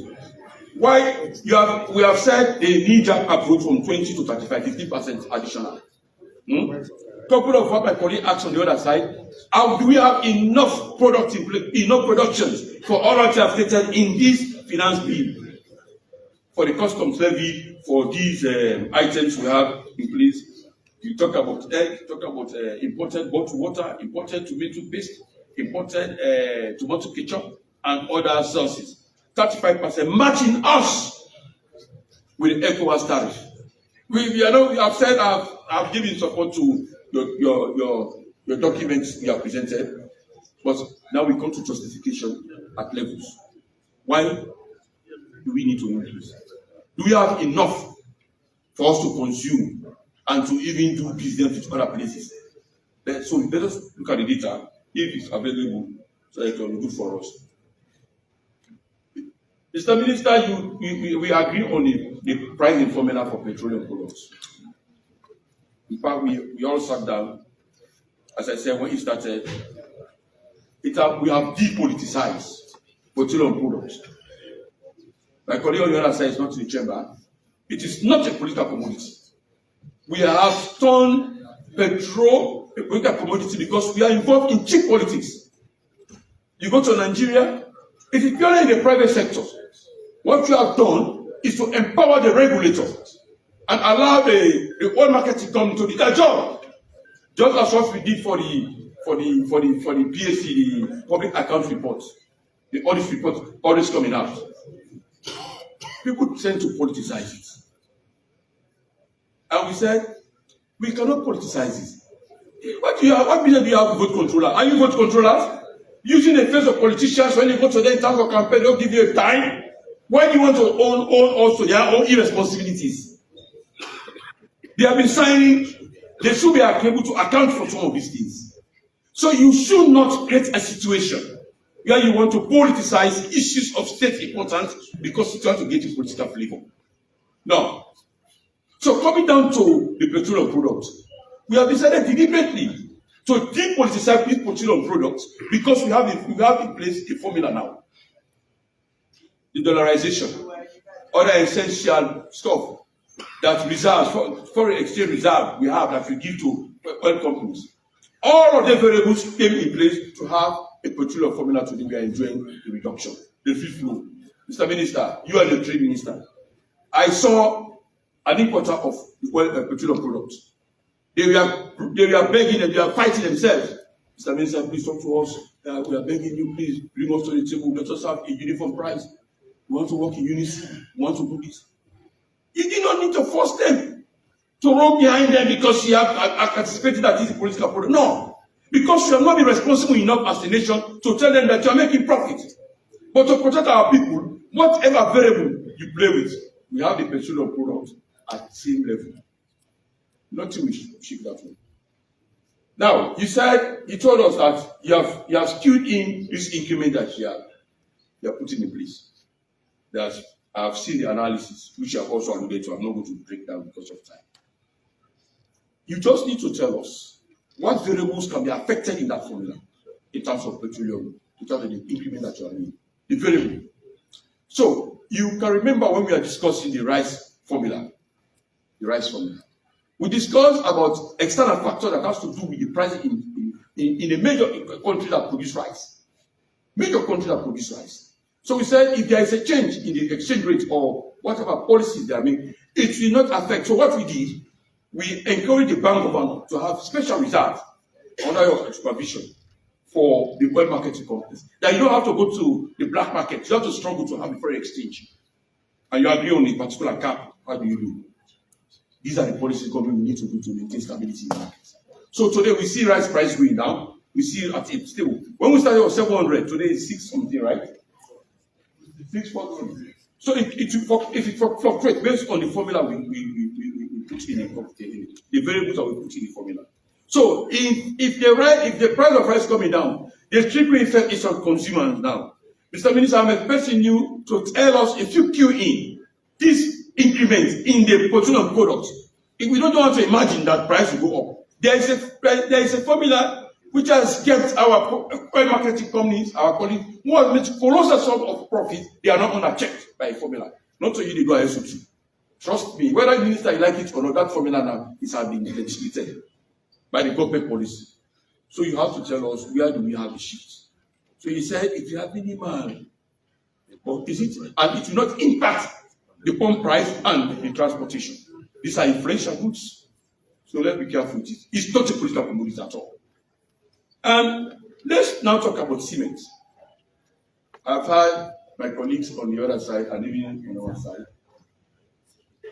Well, depending on the contextual argument, you say it's a precious commodity. Some will say no, it's a luxury good. Some will say no, this is a commodity that it will the purchase power that the essential goods. Thank you very much for the language. It should be an essential product. It is an essential product. So what has happened? Mr. Speaker, we are talking like curiosity. I will be calm. I will be the we give you saying, all the powers. Only to produce cement. Amadou Honorable Kanu, he was on this other side. He argued against his own team that we should not give them the sole authority to produce cement. They will not match up in the market. You know what happened? They were importing the clinker you're talking about.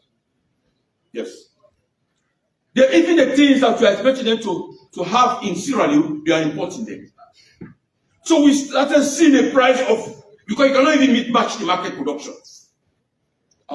We came here, it was a whole lot of argument. At that time, the FS was the former Minister of Finance, Dennis Vanley. I was over there, I wanted to block it. But we are in sync with our colleagues on this other side. I have never seen that trip. We went for a break. By the time we are coming back from the canteen, I'm done with it. And we started seeing increment in cement. You know, you talk about formula. I asked yesterday, where is the formula? You are not talking about the giving free passage to people who are producing cement. But what you have done, you have also listed in this proposal the substances that we use in the production of cement, which I read so that people can understand. Under the excise duty, under the excise duty, I will actually move out from the custom now. He said, tariff item number 25.23, Mr. Speaker, Portland cement, fundu, slag cement, super sulfate cement, and other hydraulic hydraulic cement, whether or not colored or form of clinker. So, you have given the sole descriptions of exactly your intention in dealing with these issues of cement. But Mr. Minister, I don't want to go into ramifications.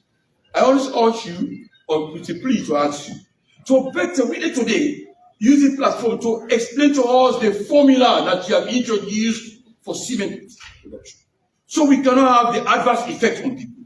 I was talking to my chairman of the legislative committee, maybe former chairman. Chairman for life. He said, we have started anticipating, I don't know if it's happening now, that they have added 8% on cement in Bo. Yes. As we speak, Mr. Minister, that is the way our people behave. That's exactly the unsympathetic behavior of our business people. So the reason I'm asking, we are not even talking about now imposed, we are not imposed. We have not. They have already projected the cement price and put it into effect. We are not talking about price control, but what are the systems that we have put in place to curb some of these things that we are talking about. And we talk about the projections that they are just shown to be a projection that will become realistic for us, buying cement additional 8 millions. Check, Mr. Kanu, Mr. Dingy, and my colleagues are from who they are saying it, which is factual, that it has started happening. So I said, ask you about the petroleum formula, which I know some of the variables, what has caused the increment in quote, and what will be the reversal.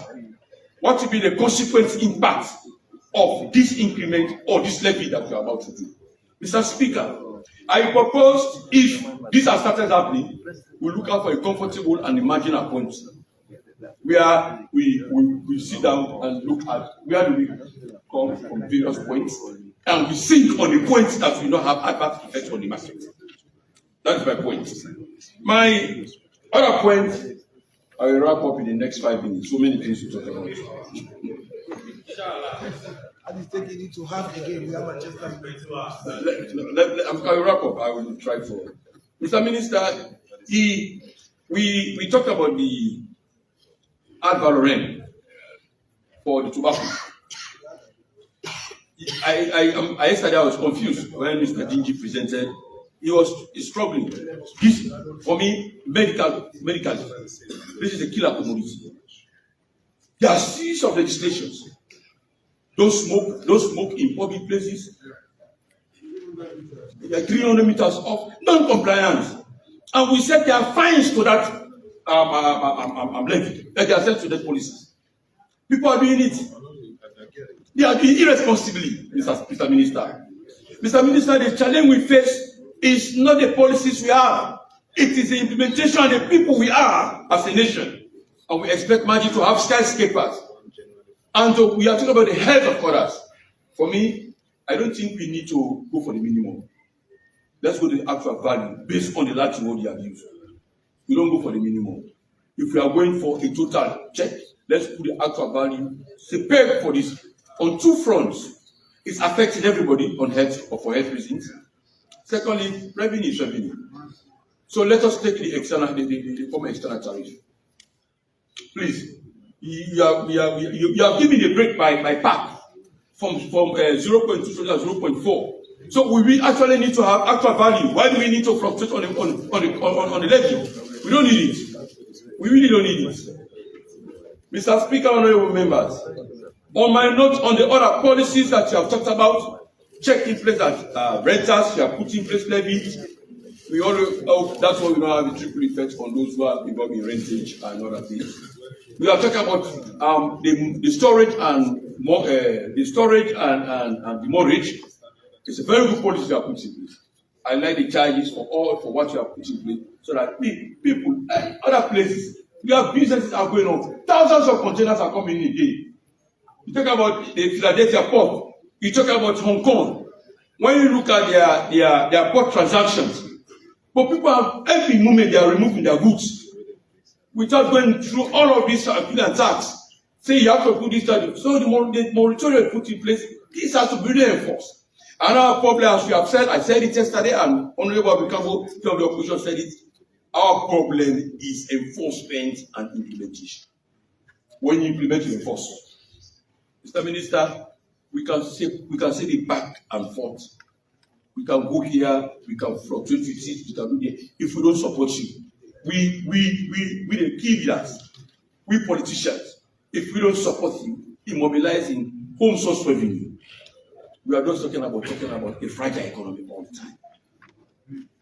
We are talking about dream, my brother. We're talking about non-realistic projections of 1.5% of GDP increment. We can't. Mr. Speaker, you talk about the automation system. I've been to Estonia, I said it yesterday, with the CG now. Colleagues, they don't force you to pay tax in Estonia. You run to go and pay your taxes. Compliance is 99.9%. You know, very small country. They don't chase people. Because what they have done, they have built a system that is intertwined with other activities. If you don't do proper tax declaration, you don't do payment, you undervalue. When you want to file or go bank transaction, any business, you cannot move to the next step. You have to seek a code from the NRA. A code that you have to take. Even for you to communicate to your mobile transactions. You can't do it. Mr. Minister, we transact oral money, free money, 50 fata.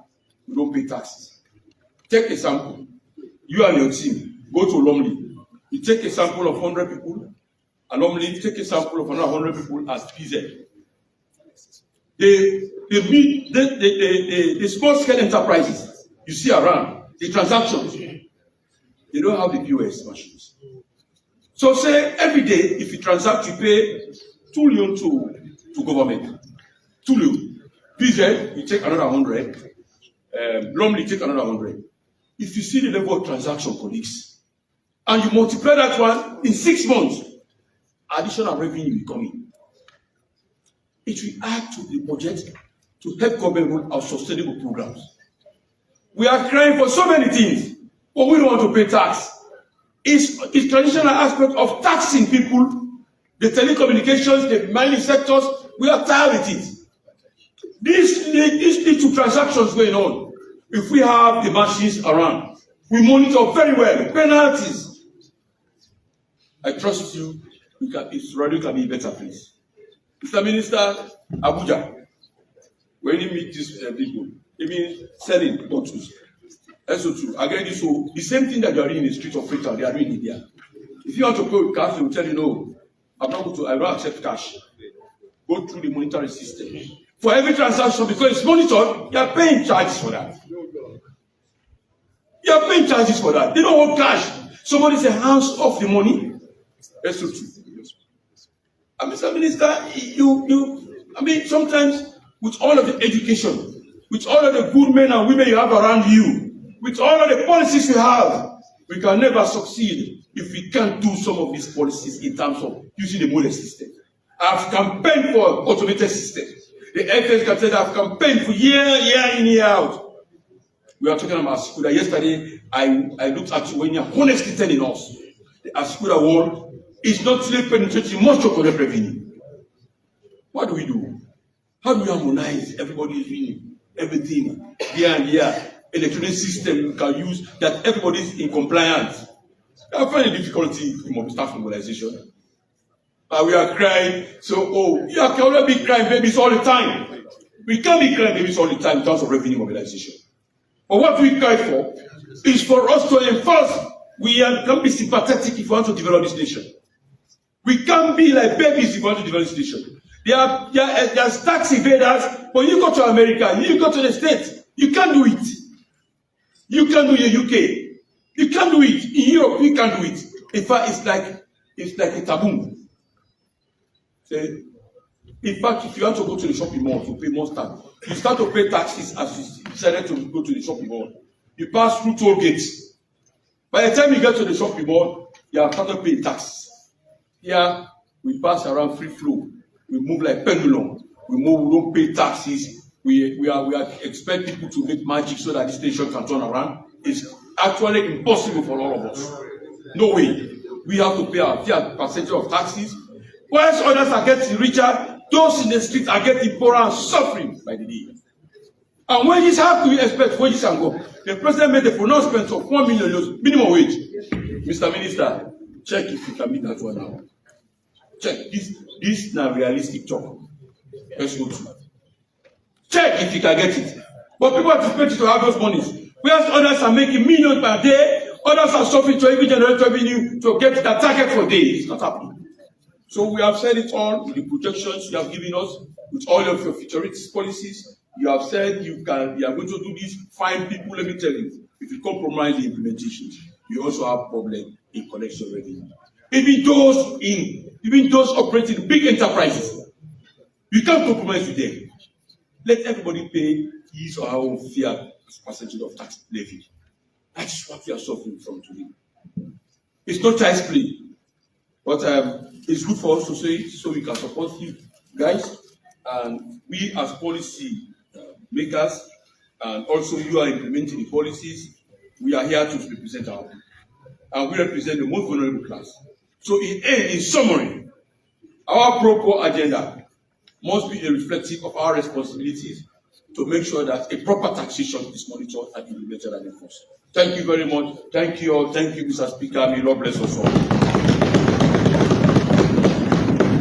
want to thank most times when the debate is on, I feel much more relaxed than when we are having. Because when we are having long, I go on for like an hour, 30 minutes. Because each of the leaders, if they are very considerate, they will take 45 minutes each. But if they are not considerate, if they slept on the bad side of the bed, they will take at least 1 hour 30 minutes. So I want to thank them for being considerate today. At least they take it at least 45 minutes each. So I will now give the floor to the minister for his response and then make progress. Quick progress.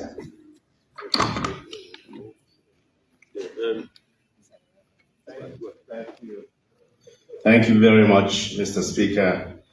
Thank you, honorable members, for what I deem a very frank debate. Frank in speaking to the true challenges we face within our institutions. It's not about policies only, but it is about the implementation of the policies. And I see that we are all owning up in the debates to different forms of responsibilities across the different spheres of government. So I hear very clearly. I will start off. I didn't see any question around the need for us to raise revenue. I see full support from the proposals and the grand objectives of the finance bill and the proposals that are in there, which are purely to protect poor people, support the private sector, and ensure that we raise revenue to be able to provide for the services of the country.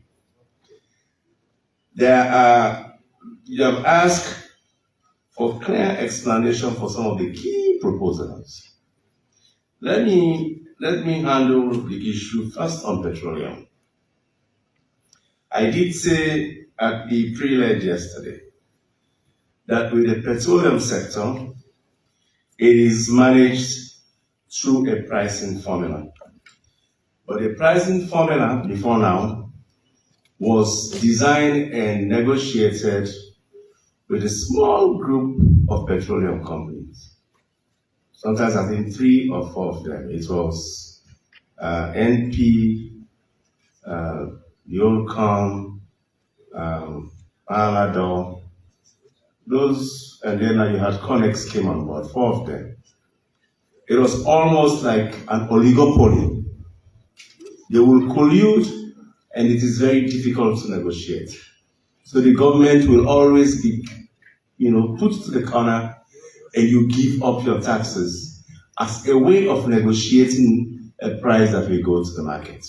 That's what happens when you have that kind of business structure. So what we have now, We do have a formula, but we have a phenomenal change in the market structure for petroleum products. You will agree with me, there is a glut in the market. We don't have shortages. This country used to have people queuing for petroleum products. And by then now, it was political, because they will shut the taps, they will not sell. That is not the situation with petroleum. We have a wet market driven by a break of the oligopoly and a competitive market structure. So I just want to make that clear. And so what is happening with the formula forces transparency in the pricing of the product. So what is happening with petrol now, the formula sets what I call the high bar. You cannot, which we call ceiling. If you want to play in the market, play. But we have set the parameters. Two key variables that determine the price of petrol is the international Platts price, which we sign on to and we are monitoring them. And then not only international Platts price, but that of the exchange rates of the Leone relative to other currencies, which has been very stable. Platts prices used to go up to $90 to $100 per barrel. As I speak for 2026, we expect it to average around $60 per barrel. It is currently around 65-ish dollar per barrel as I speak. But in the outer year, given the policies by the OPEC plus group of countries, the international availability of petrol is projected to be that. So in our responsibility, which we are asking the House to do, is that the companies are making profit, because even when we say they should be selling at 28, 29, they are selling at 25 because they are competing among themselves. So by government pricing structure, we have like a 5 Leone gap between what the market is playing with and what we say you can sell at. Now when we introduce, so the responsibility to protect revenue for government, we introduce a tax, which is, they call it excise for the use of petroleum products. It's pollution and every other thing for its use.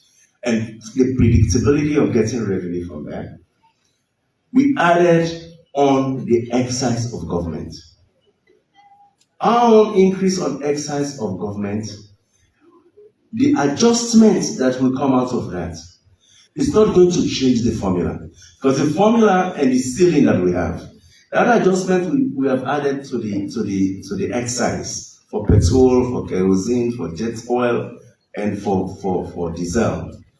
It still leaves the price of the ceiling just where we are, giving these two variables for the rest of the year. That's what I'm saying. I don't see this price really transmitting to affect anything at the pump. What I'm expecting it to do is to bring serious revenue to government. And we have done this mathematics, and we are advising. It's not anecdote or anything. It's something we did to simulate. Now, that's for petrol. So I give comfort that let the House give the authority for the government to secure revenue through this source of collecting revenue. It's a solid source. We know and it's been stable. So we're not seeing its effect transmitting. Cement is also done by formula. We started this formula in April and negotiated with the major players in cement. There are two categories of the cement market that the Parliament, members of Parliament must understand. Two categories.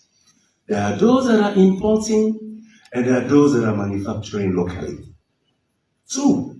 And there's two different tax structures for those sets of goods.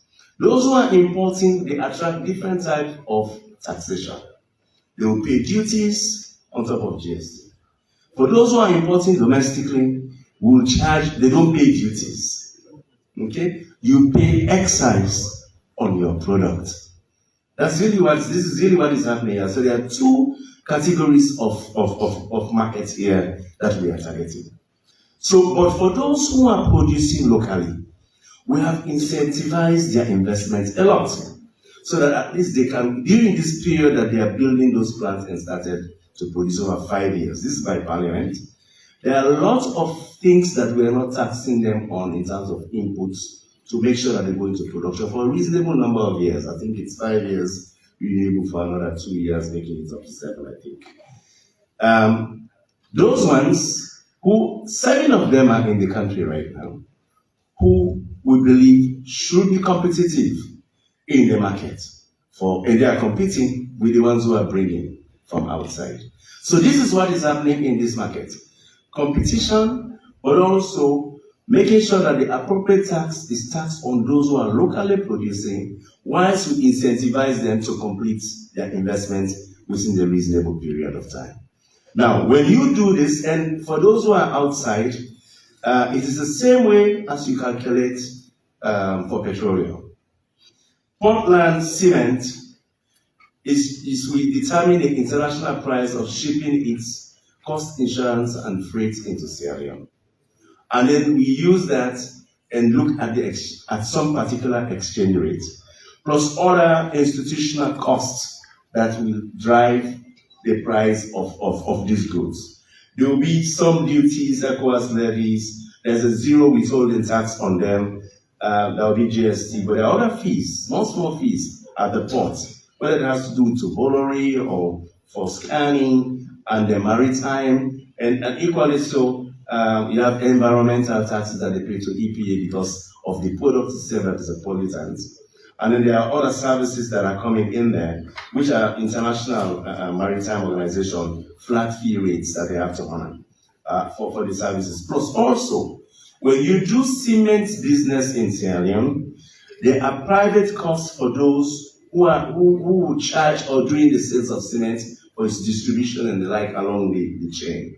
They will pay transport costs, they will pay offloading fees to those who are helping them offload, but also there are other warehouse charges and other utilities that we have factored into the formula. So, what are we saying here? For those 7 of those companies that will be manufacturing cement in Sierra Leone, we are levying an excise on the product. And with competition, we don't deem the excise that we have levied is just around 5%. 5% from the current average price of it. It's only 5% of that we are putting on top of what is the current local price of cement, consistent with the level of inflation, in my view. So that's a neutral. It's a neutral effect of that. Prices might go up in the market. I don't know if it is driven by these debates in Parliament or not. There will be increase in price for cement a little bit, but I believe when we juxtapose that with the revenues to be generated from it to meet our target, I will appeal to the Parliament to have keen consideration for the proposal that we have put on the table. Now, and when you look at the overall effect, it's just one product. You can look at the overall effect of that in the system as well. Let me speak to several of the issues that I believe have come up that I think warrants our thinking. For the tax measures that we have proposed, given the current situation of how we are funding government, our partners are not going to be giving us grants money that much as we used to have. The projected grants we are getting, in fact, all the debates internationally, they are telling countries now, most of our partners are telling countries, look inward and try to be as sovereign in the way you mobilize your own resources. And that means something. You have to be innovative with revenues, but you don't have to shortcut yourself on being efficient on your policies for taxation and making sure that you are effective in collecting and implementing those policies. So it's beyond us to look inner. That's why I will discuss in the budget that is coming on Friday. The theme will predominantly be around our own efforts at domestic revenue mobilization. be innovative with the existing methodologies that we do for traditional sources, which are taxes, but also being innovative with new ways of doing it. And that's why when the two leaders alluded to the importance, and I don't see any differences in their thoughts on this, on the constitution, on governance, and the responsibility to mobilize resources, because we believe we are rich. I believe this government, the SFP government, is very deep into the thoughts around how that must be. Because we are re-engineering even our own way of thinking through how we must harness resources from our natural resources, generate revenue from our natural resources. The thinking on the mining sector is deep, and it's permeating other economic sectors, be they agriculture, be they fisheries, and the like. But this doesn't happen overnight, because some of those initiatives are going to take medium-term period for them to start yielding the kind of fruit. The one that is very immediate that we are pushing are the issues that have to do with the taxes, which are immediately under control. And for taxes, these proposals that we are putting, they are for basically rate adjustments where we believe that we are not competitive internationally, rate increases, base expansion in areas where we know we are not taxing, but we can tax. And at the same time, what everyone said here, blocking the leakages, enforcement, pushing on compliance, being effective in ensuring that you go after those who are supposed to file and pay appropriately. Those are the measures that we are pushing here. And I'm hearing from the leaders, no conflicts in that drive at all, on both sides of the aisle. Now, there is allusion to many things that I think there is no contestation, right? One, I had a lot of issues around outsourced and privatization of revenue streams. Well, I think this parliament has a responsibility to look into those laws as well, right? Because these are agreements that were passed that accorded some of those entities those responsibilities, but also the sharing arrangements around them. I believe that some of those things can always be looked into and revised if we believe that the services are rendered but we are not getting enough revenue coming to state for it. So that's something that I think that can be looked into. I know for sure that some of these, especially when those agreements are ready for review, be they at the airport, security port, be they, all of those agreements, when they are ready for review, will come back to Parliament and we will stand ready to be advised on how to address them. On the issues of tax arrears, which I had a lot of discussion on, the tax arrears by law within a year must have been collected. Otherwise, they get to be handled as real debt, right? So where you have to tender them to a serious legal process to be able to claw back the resources. And in the law, we